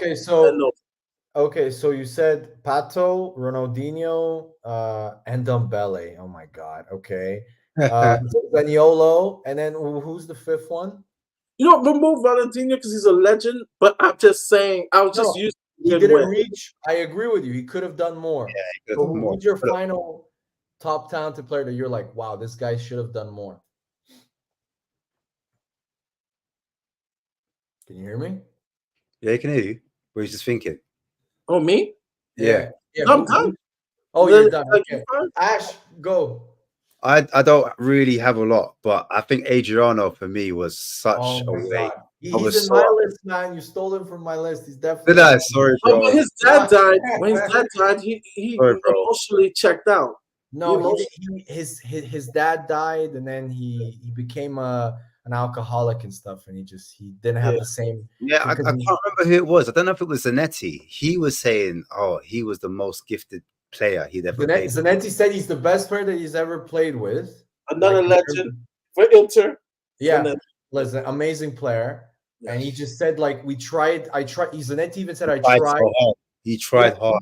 He said, like, he kept him in his house for like 3 months to watch over him. But he just said because of it, because his dad would go to every game. It was never, because his dad passed away. It was never the same for him. And he just couldn't cope, sadly. One in the comments has just come up. I'm going to steal it. I think Paul Gascoigne. Yeah. I think Gaza was a waste. Drug. Waste. Yeah. Even Maradona. Yeah, Maradona. I mean, Coke. Like. Yeah, Maradona. Yeah. Like, kids, 1994. And he goes up to the camera and goes, do you remember? He definitely wasn't the most. You wouldn't think that he's doing ice baths at 4 a.m. in the morning after a game. No, that's for sure about Gascoigne. But I think George. I think like George Best. George Best would have been another one. He kind of like cut his career short by doing that. He was partying. He could have been another level, but he did a lot. He did a lot. Someone else was stealing from the comments again. No, not David. David Bentley was good, but he wasn't like, I wouldn't put him in my like. I think he did waste it. I didn't know. I just can't think off the top of the dome right now because when he didn't waste it. When we turn off, I'll be like, oh yeah, why didn't I think of this player? Oh yeah. Okay. Let me go then because I have quite a few. Go on. Mark, I'm surprised. He's not my number one, but I'm as a big Argentina guy. Juan Sebastian Veron, man. Oh, of course. Veron. When I watched it, there's so many players that went down. Yeah, go on. He was a ridiculously like when you watch him, you could see he had everything. He was so skillful. So he didn't work out at Man United. I said Ortega should have been a bigger star than he is. And Pablo. Ortega was amazing. What are you talking about? What about Hazard? I know, but he could be even bigger. Hazard, you know, Ash, I could go the route that Mari did with Ronaldinho, where you could say that because he wasn't professional, like everybody, like I don't know if you read some of the Chelsea comments. John wheelchair. Yeah, he's on my list. So there are 2 Arsenal players on my list actually. Wheelchair. So number 1 is Veron.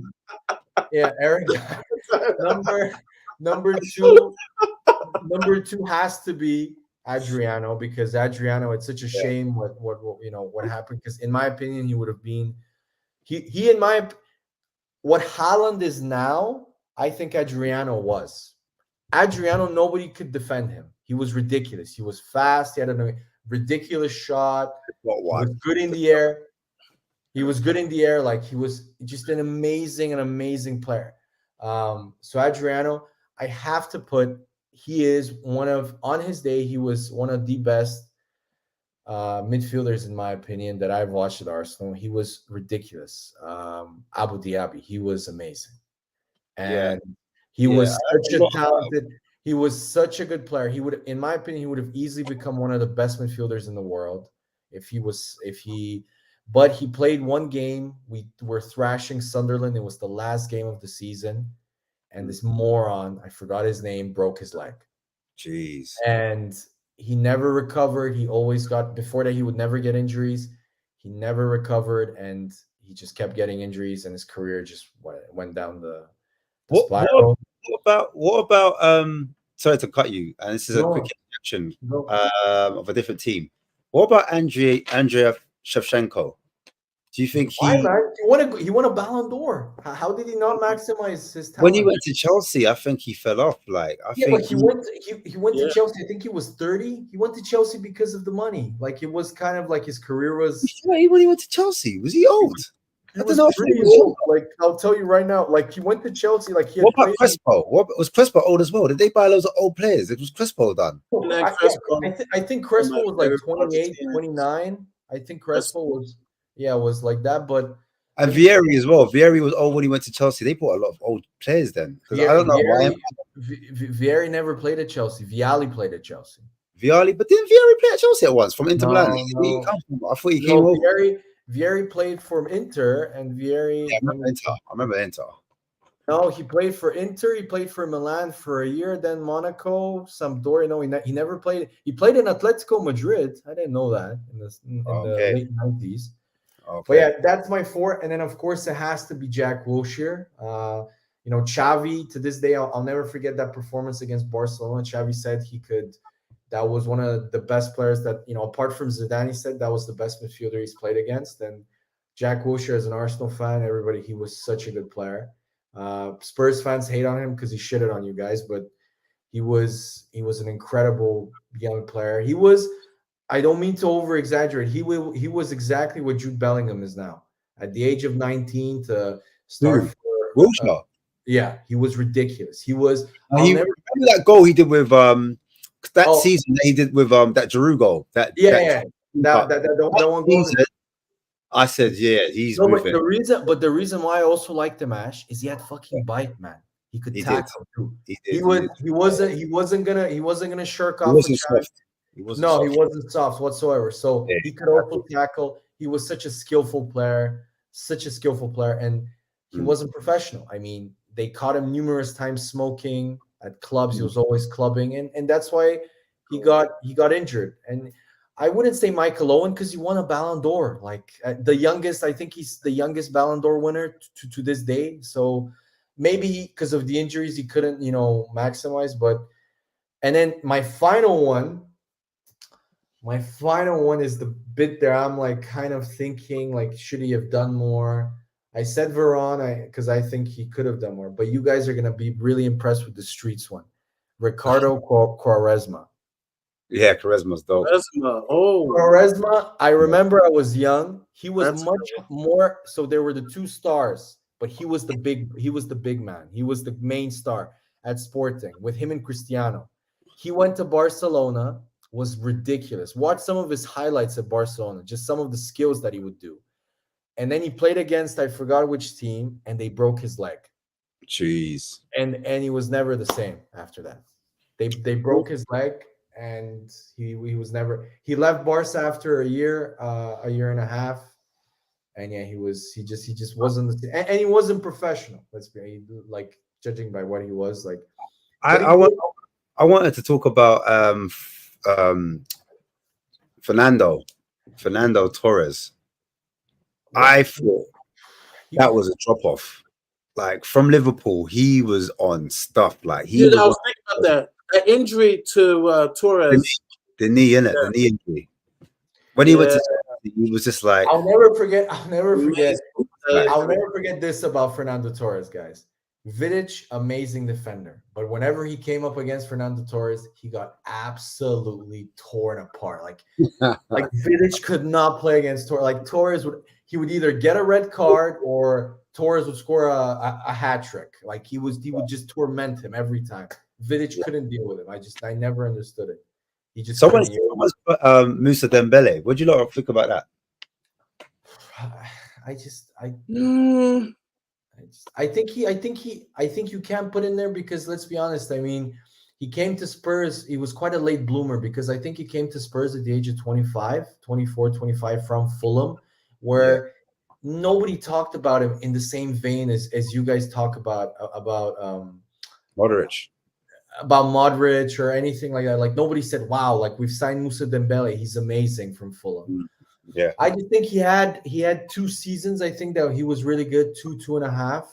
And I think from what I recall, he got a really bad injury, right, guys? Yeah, he did. He was never the same, right? Yeah, it's again the ankle. He had the ankle injury. Yeah, it was the ankle. It's always that. But I mean, it's similar to a lot of players. I think he's the reason why we didn't do as well as we could have in the Champions League, if I'm being honest, because we lost him that season, and we had like Winks in midfield with Sissoko.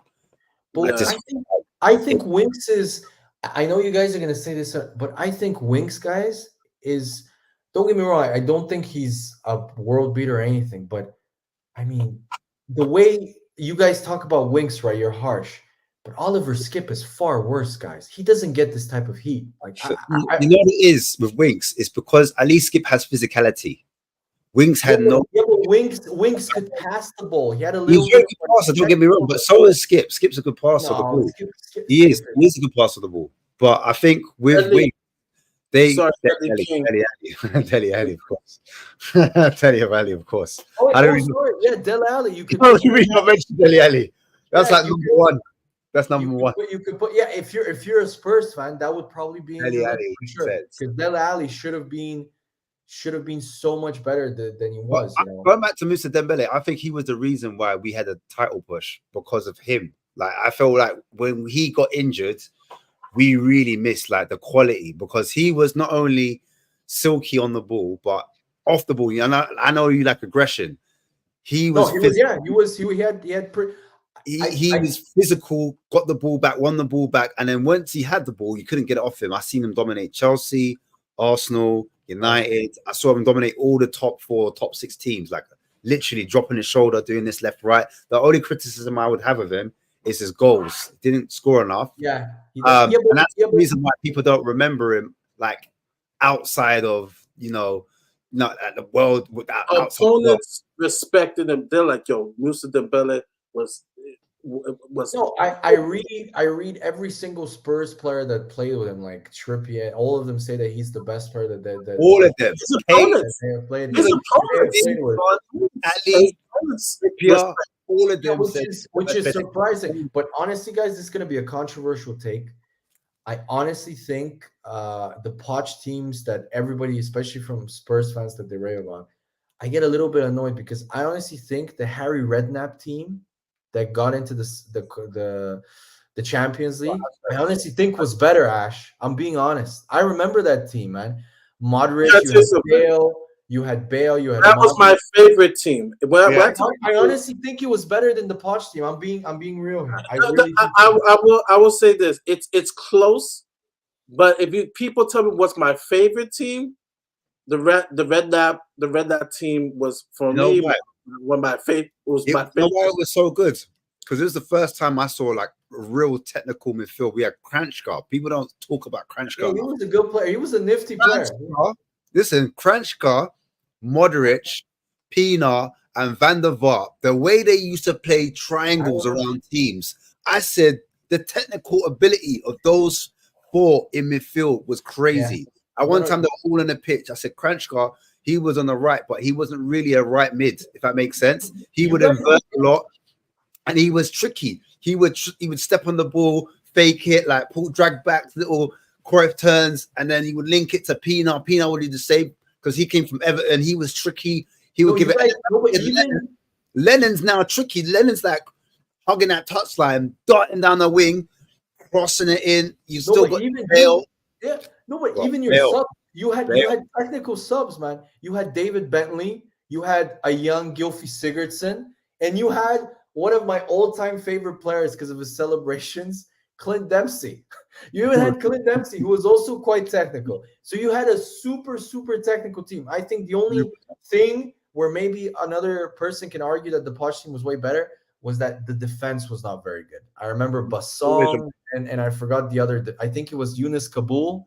Yeah, that's not a good defense compared to the one under Poch. Kabul was physical, strong. Yeah, but he was a liability, Ash. He would make so many mistakes. I remember him. Kabul's like, because I remember that goal he scored against you lot. That's why I had to say Kabul's. All right. But let's be honest. If you ask most Spurs fans, they'll say he wasn't very good. He wasn't. Kabul.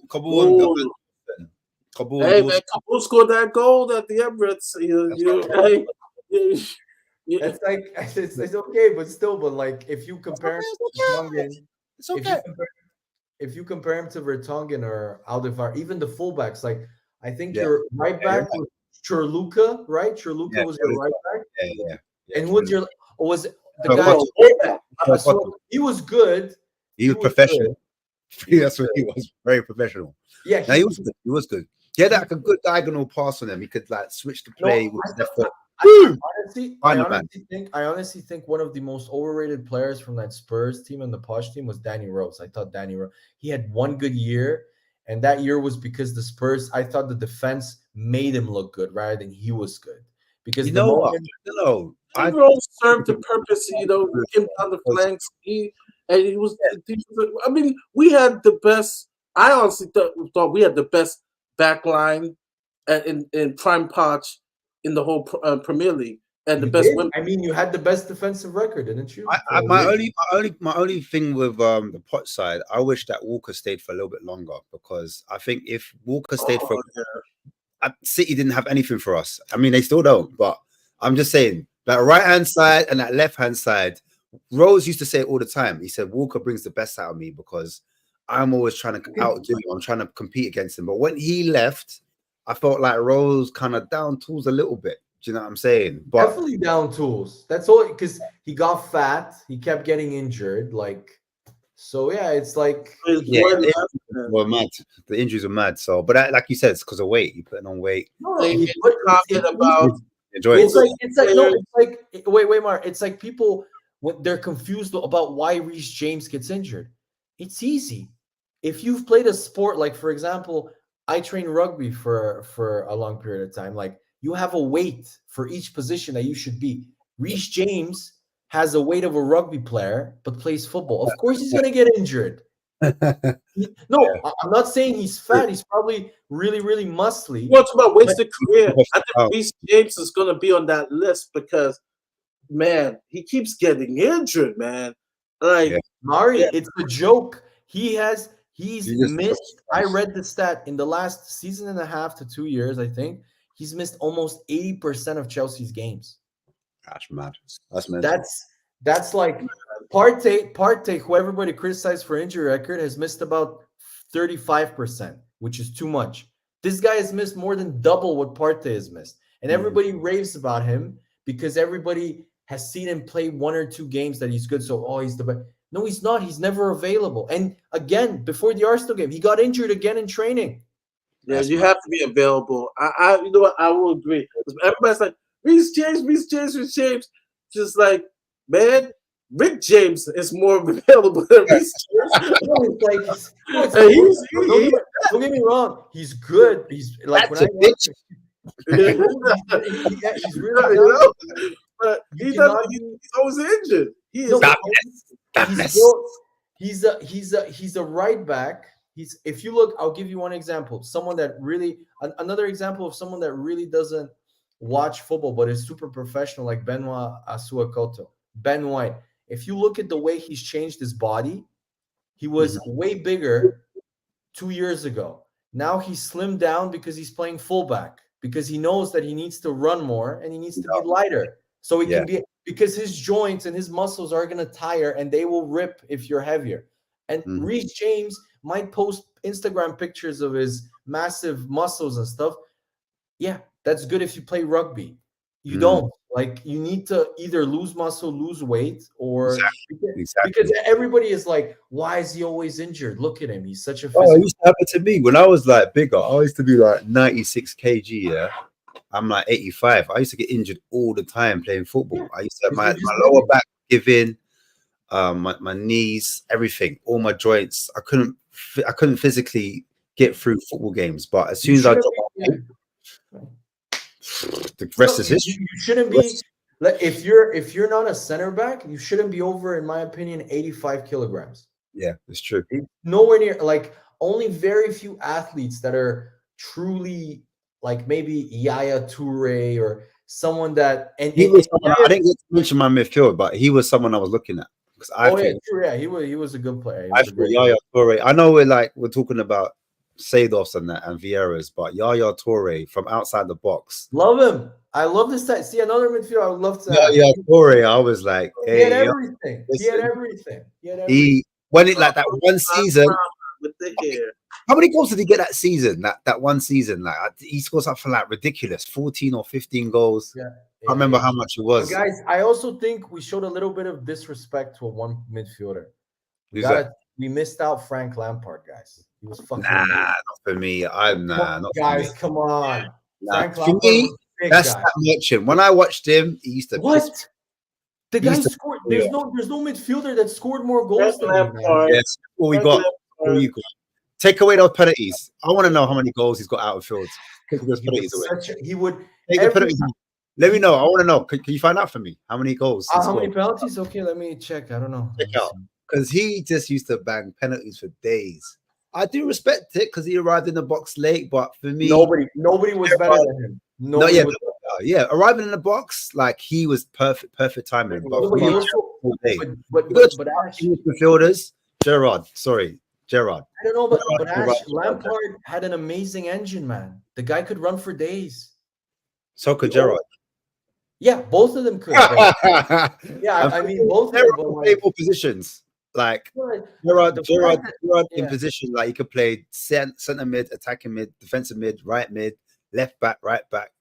As a footballer, I know, like I respect Lampard because he worked very hard at his craft. I remember he started at West Ham. He was and super he professional. worked super professional, a bit like a Ronaldo, you know, Yeah. working, and I respect it. Like, you know what I'm saying, he was never the quickest player, but he used to do like loads of drills where he did loads of sprints, and that improved his speed, and that's how he got into the box. At that time, he ran in the box, and then his finishing was great. He had a great finish, He and a wasn't good even, passer as well. He was good at passing, long great balls, pass. like great pass of the ball. But in terms of like ball carrying, can we talk about ball carrying? Are we allowed? I'm not too sure about Lampard. Frankie, baby. In terms of beating players, But he wasn't like the closest. get it. I understand his strength, but I don't know. As a midfielder, consistent, he was good. Consistently, he was good, and he put the numbers up. But I just feel like when you're a midfielder, you need to be able to carry the ball and dribble. But he had better numbers than Steven Gerrard. Yeah, because he took like 100 penalties. That's why. Come on, that's not. No, it can't be only penalties. But for me, it's just not my type of player. That's all. I get it. I've noticed this. I've noticed In about the Hall of Fame. In the Hall of Fame, he's always there. He's always there. But it's just not my guy. No, I remember it was debate. I agree with you. Arsenal had a similar player that a lot of Arsenal fans love, but I was never convinced because he didn't control the game enough for like dictate the game and stuff. And he was very similar, Aaron Ramsey to Lampard. Yeah. There you go. Yeah, now we're talking. Yeah, Ramsey. Ramsey. No, because like, I used to prefer, like, out of the two of them, I remember Ramsey and Wilshere came around the same time. And I'm like, why are people talking about Ramsey? Wilshere's there. Huh? Wilshere was much better. But this is the type of football, it's the type of football I like. But Ash, that one year where he was the top goal scoring midfielder, he was ridiculous, man. Like, no, yeah. No, he did have a one spout. Some of the goals he scored, like I remember he did a Rabona in the like you'd never think how did you'd never seen Ramsey but another example, he would always get injured. Ramsey would always get injured. That was the only thing. I think Dele Alli, prime Dele Alli, had he stayed fit, I think he could have outdone Lampard. Maybe in terms of because of longevity. You're talking about the whole running in the box kind of thing. Yeah, he was really good. He was good at that. Yeah. He was awesome. That was his game. That was like, and that's what Lampard. But again, they're all three types of midfielders. I mean, they don't dictate the tempo enough. Like Dele Alli, you take him out of the game, he's pretty useless, right? Yeah, he doesn't tackle. He doesn't create that much. Yeah, he might have a skill move, right? Yeah, he's not a particularly good passer. Not exceptional. He's quite good. His assists, if you look at his assists are up there, you know. Yeah, his assists are good because he would pass to Harry Kane or Son, and they would score from 3 shots. They would score 2 goals. So he assisted Eriksen quite a bit as well. But I get what you're saying. Eriksen was good. I remember in Dele Alli's prime. I'm talking about his prime. But I remember talking to a couple of people, go to the barbershop, I'm like, Dele Alli is the best midfielder in the world. And they would look at me, they're like, oh, you gotta wait, you gotta give him more time and stuff like that. I'm talking to Beyond Madrid people. And they were like, we'll take him. We'll take him from you. We'll take him from you. We want about wasted career. That was what he was at. But he wasted his career. He wasn't professional. He would party too much. He didn't take himself. He became a boohoo model. He started dating. That's fine. You can be a model as long as you take your craft seriously. Like he would Yeah. go partying. Every single coach. I remember. Too busy beating Pep's daughter, innit? Yeah, true. No, but I remember he would go. I remember the Amazon documentary where Poch, he told, because he had a meeting with Mourinho. And Mourinho was like, "I need to start making you train good. Like, why do you train like shit?" And Dele Alli admitted in the interview that even Poch used to get on him for that. How, like, for me, that is just, for me, this And guy is still- out, this guy is out of the club immediately. This is your job. How can you not train well? Like, what does that, like, how can you go and train lazy? Like, I know only very few, like, and you have to be amazing, great. Like Allen Iverson used to have, he had a very famous speech. This is just practice, man. It's just nobody cares about it. But Allen Iverson was tough as nails. Allen Iverson would play through injuries, get hit. He was an amazing player. Dele Alli wasn't tough. He was like, he was petulant, and he just kind of like Wilshere. I think he I get what you're saying. I do get what you're saying. he reached his peak too early. I call it edge, though. I call it an edge. You say petulance, I call it an edge. That kind of but you have to, but Ash, you have to combine that edge with some sort of like end product. Like, for example, Ronaldo had an edge because he always wanted to be the best. He always but he wanted to be the best through doing it. Like Dele Alli had an edge by being petulant on the pitch rather than working hard. And whenever I'll never forget this about Spurs. Whenever Spurs would be in a crisis during a game, like you're losing, he would always hide. Always. He would never take over the game. That for me is really important. That's why me and Stel, for example, we always have fights about Harry Kane. Is because although I think he's an amazing player, I don't think he's a big, like, for example, I gave him Benzema. Benzema took over games where, for example, they were getting their asses beat by PSG. He wins the ball back, they score a goal, they changed the game because of that moment. That game was amazing. That game was amazing. But he was the key moment. Yeah, he was the key. But it wasn't only that. I remember Chelsea. They were getting Chelsea came back into the game. Same season. Came back into the game. Wasn't it? Yeah, and then I'll never forget Man City at home 2 years ago when they won the Champions League. Man City were all over them. It should have been 4 or 5-0 in the first half. It was 1994 World Cup. 1994 World Cup. Larson. He was also another player that got a terrible injury, and he was never the same. He went to Celtic. He played at Man United. Where else did he play? Celtic, Man United, Barca. He played at Barca for 3-4 years. Yeah, he did it all. He scored the winning goal against us in the Champions League final. Oh, no, sorry, it was Belletti. My bad. Sorry about that. But he came on and changed the game. Yeah, he came on and changed the game. I remember that. Guys, we're gonna have to set up an episode, Legends episode, because I could talk all night, but I'm starving. It's 3 a.m. here, guys. So we need to do this, like our ultimate team, and because I know I missed out a couple of players, but for sure, Rui Costa, Kaká, come on, Kaká, man. Yeah, Kaká, yeah. That's what I was thinking. Like I was in the bathroom. Rui Costa was a baller from Fiorentina. Rui Costa, even Milan, man, such a Milan, Milan, as well. I love. Plenty of places we didn't mention. I didn't mention. We could mention so many, like the old school Italian teams, like the old Roma teams with Totti. Totti. Yeah, we didn't mean Totti. Montella was amazing. You remember Zola at Parma? Do you remember Zola? No, man, Zola at Chelsea. Yeah, Zola at Chelsea afterwards, isn't it? But I just saying, I remember at Parma, he was dope at Parma. Oh, you know what? When I watched Hazard at his best, he reminded me of Zola at Chelsea. Yeah. Like Zola was this little small guy, and you'd think, okay, I'm gonna push him off the ball and get the ball. Never. What an ending to a player, Hazard. Flat, Real Madrid. Yeah, but Mari, he went. If you read the Athletic, it's I always use it because it's my favorite. Like I just love the Athletic, and they did a whole piece after he announced his retirement, and basically Chelsea pulled another blinder. after he had surgery on his ankle at the age of 28. I think it was his last season at Chelsea.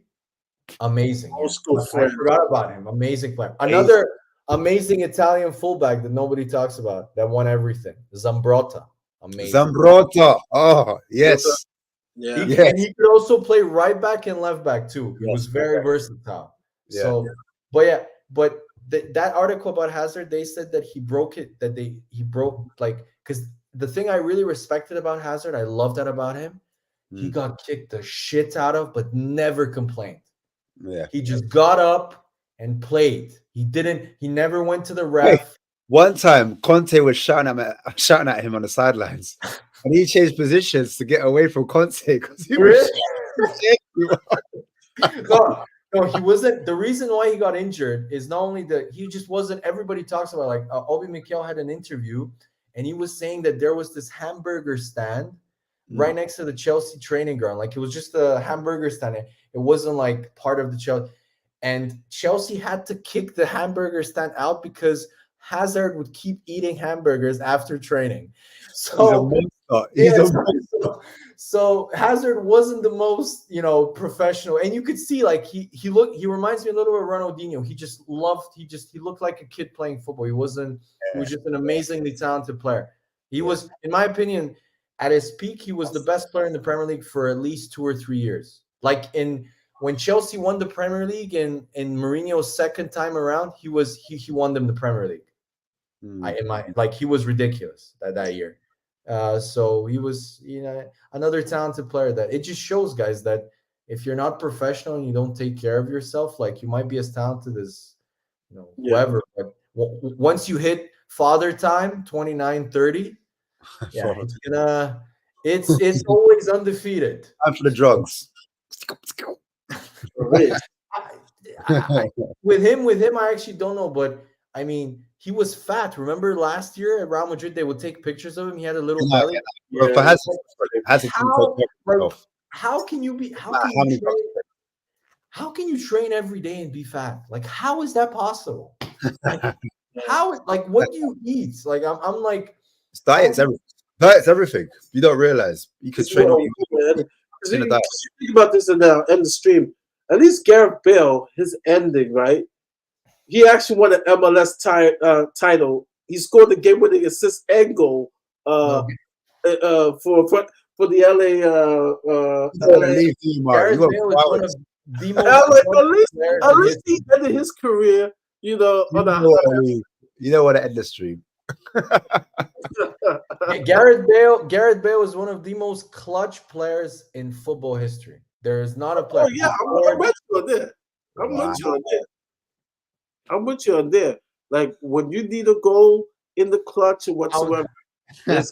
He scored. He won Real Madrid a champ. He scored in 2 Champions League finals. Was key to winning them. Especially the greatest goals in the Champions League. And I'll never forget the goal that won them the Copa del Rey. And Copa del Rey was amazing. We went down the sideline. And he went down the sideline and got them their first kind of psychological victory against Barcelona. That was key. Yeah, you're right. He was the reason.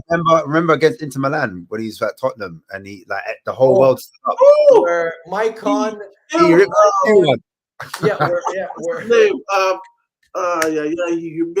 him. Maicon. No, but Maicon, it was even better from the fact that Maicon then was considered easily the best right back in the world.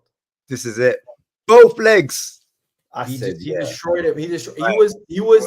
When I hear honestly, I think this is a controversial take. You guys won't, but I honestly think he is the best Spurs player that I have watched. I rate him as a pure talent, better than Harry Kane. It is not, because even the evidence. I forgot who I got to debate with. Even the evidence shows when he went on to Real Madrid, like Gareth Bale, like for me, because there were games, right? You talk about taking game by the scruff. He would come down the middle, left foot. He was clutch every time. Yeah, I never think it was over with Gareth Bale. I'm like, we still have a chance. Give us some. Let's play something. I'll never forget his best goal for Spurs. was the volley against Stoke away. Stoke, That was Stoke, that ridiculous. was my favorite as well. That When was, Aaron, Yep. that was a great. I think that goal won goal of the season. If I'm yeah, not, it was sick. I don't know how he The managed to get Premiership the angle. was sad. The Premiership was sad when he left and Suarez left, because they were the two players that brought excitement to the Premiership. Do you know what I mean? No, People really loved. Yeah, that's true. And then I'll never forget, the funniest was that deal to Real Madrid. The reason why Levy was delaying it was because he knew Arsenal were close to signing Ozil. So Real Madrid had to lie to Levy and secretly tell him, no, Ozil was staying. It's deadline day. Like, Arsenal aren't going to sign anybody. So Levy agreed. Remember that partnership? You remember that partnership Spurs had with Real Madrid? That special partnership? And then I said, wait, you just sold Ozil. Like, what happened to this partnership? This partnership is not working out. Ozil, the reason why is because Ozil had made a promise to Wenger. Ozil said that when he made a decision to go to Real Madrid, it was between Arsenal and Real Madrid. But he promised that if he left Real Madrid, Arsenal would be his number one choice. He would call Wenger because he really respected. And that's why he went to Arsenal. That was like, I'm telling you guys, like the Declan Rice signing is kind of the last signing since maybe Ozil, where I was like, wow, like this is a big time signing.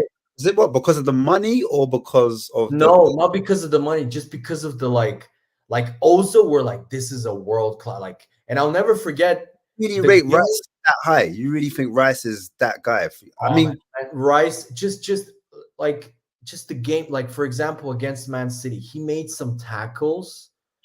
There was one like Foden broke through and he recovered and got the ball. I don't know how. And you're like, okay, yeah, this guy, like, this is the way, like, I'll never forget. And the thing is that position, you think it would take him some time to get used to it, Ash. He didn't. Yeah. He immediately got used. Like, you saw the you saw the quality. I don't want to get into it, but in terms of a midfielder, I understand, like, defensively off the ball, I agree with you, because he did that at West Ham. But for me, the next level for him in the Arsenal shirt, he's got to take that ball off the centre back. Yeah. And he's got to drive that ball up the field, and he's got to dictate. But he does. He's got to dictate. For me, it's too many short, sideways, diagonal. He's not passing forward and penetrating. You know what I'm saying? Because there was times I'm looking at it against us, Tottenham, Arsenal. I know he went up for half time, but that's what I was looking out for. I'm like, is he going to run this game? Is he going to completely? I understand what Arsenal fans say when they say running the game, like in terms of he just keeps the ball, he keeps it tidy. He's always spare. His technical ability is very underrated, in my opinion. He never loses the ball. I watch him at England. I'm watching at Arsenal. I watched him at West Ham.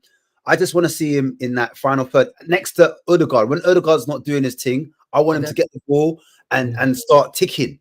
Do you know what I'm saying? And that's why I think one of the reasons why I think Arsenal hasn't been outstanding this season so far, because I'm waiting for Rice, and I think it's going to take time. I don't think it's going to happen straight away, but I think when it does happen, then I'll be like, all right, he's arrived. But right now, I just think he plays it really, really safe, in my opinion. But Ash, that's the exciting thing. He's going to get so much better, and he's already really good. Like, you watch him off, like, the reason why defensively we look so much more solid is because of him. Yeah, of course. That's what I'm saying. Defensively, he is so on the ball. I'm talking about on the ball. But he's more of a when you need something more, like against, I don't know, a low block, mid block team. I want to see him running it.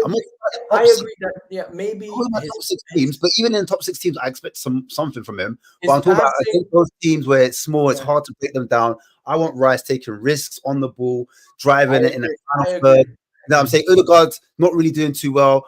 Your wingers aren't really getting any service. Who do we look to? Rice. That's what I want from 100 million plus player. I agree. On that note, we will have to finish this conversation for another time. The Rice continues.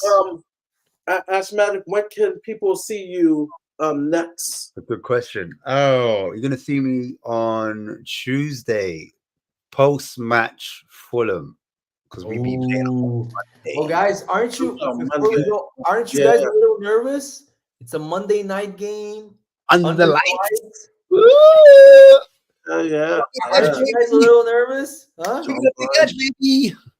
All those hoodoos go out the window. You know what? I am a little bit nervous for Hoiberg. I'll be real. But he's good at passing in between the lines. I don't think I will say. But like in terms of carrying the ball, yeah, it's. I'm worried. I'm gonna tell you why now, Ash. Because Fulham have a serious midfielder on their cards, man. Yeah, and Hoiberg against Paulinho, I think there's only one winner here in midfield. I think he's going to be occupied. I think he'll be occupied. He was a I problem. think Hoiberg will be looking after. He won't be looking after him, I don't think, because he's not driving with the ball. He's winning the ball back. Does that make sense? Yeah. So they're battling against each other. The thing is, Bissouma is very good at kind of doing one little trick, going past the player, progressing the ball, like carrying it. Hoiberg doesn't have that. This is going to be an issue in this game. Going to be interesting. I think it'll be a different tactic. I think he'll be passing in between the lines a little bit better, giving it a bit quicker.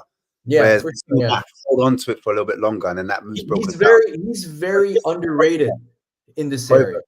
Yeah, Hoiberg is under his passing ability. Spurs fans always harp on about his passing ability isn't as bad as nowhere near as bad as. No, it's up there. It's pretty good. So Tuesday we'll see you. Please, guys, go to Southview Coys, subscribe, and like. Fast growing channel, very solid channel. You don't hear ridiculous takes on there. It's all solid on that channel. Even Stefan can vouch for that. It's really channel with him as and Marlon. Yeah, it's one of my favorite channels. So hit subscribe and like. Stefan, you'll find him here. He's a regular participant of North London's Hours and stuff. So definitely make a prediction. He'll probably have a channel in the future. Yeah. Is that what we were predicted? Yeah, I reckon February. I'm predicting. But on that note, the next time you see us is the watch along on Monday night. Monday Night Football. So definitely check us out. Prime time. Oh, still has the Premier League show tomorrow, the Friday show. They'll take the predictions and stuff. So check it out. It will be wild. Wait, Mari, is it gonna be Stella and Will predicting? It's supposed to be 5 people, 5 to 6. Okay. You may want to message them so you get your predictions in. No, I'm fine. He's gonna. Me and him are just gonna have a fight about the prediction. Yeah, I assume the Chelsea Arsenal game. Yeah, but on that note, big up, boys. Thanks for having us. We are out. Thank you for bearing with us for 3 hours and 53 minutes. It's gonna be a record, right? It's getting up there. No, 6 hours. We just did 6 hours on Saturday. Well, Saliba and Romero. Yeah, watch that. You guys discussed for 6 hours why Romero is better than Saliba. Jesus Christ, Mari. Yeah, 6 hours. Yeah. All right, guys, we are out. They are.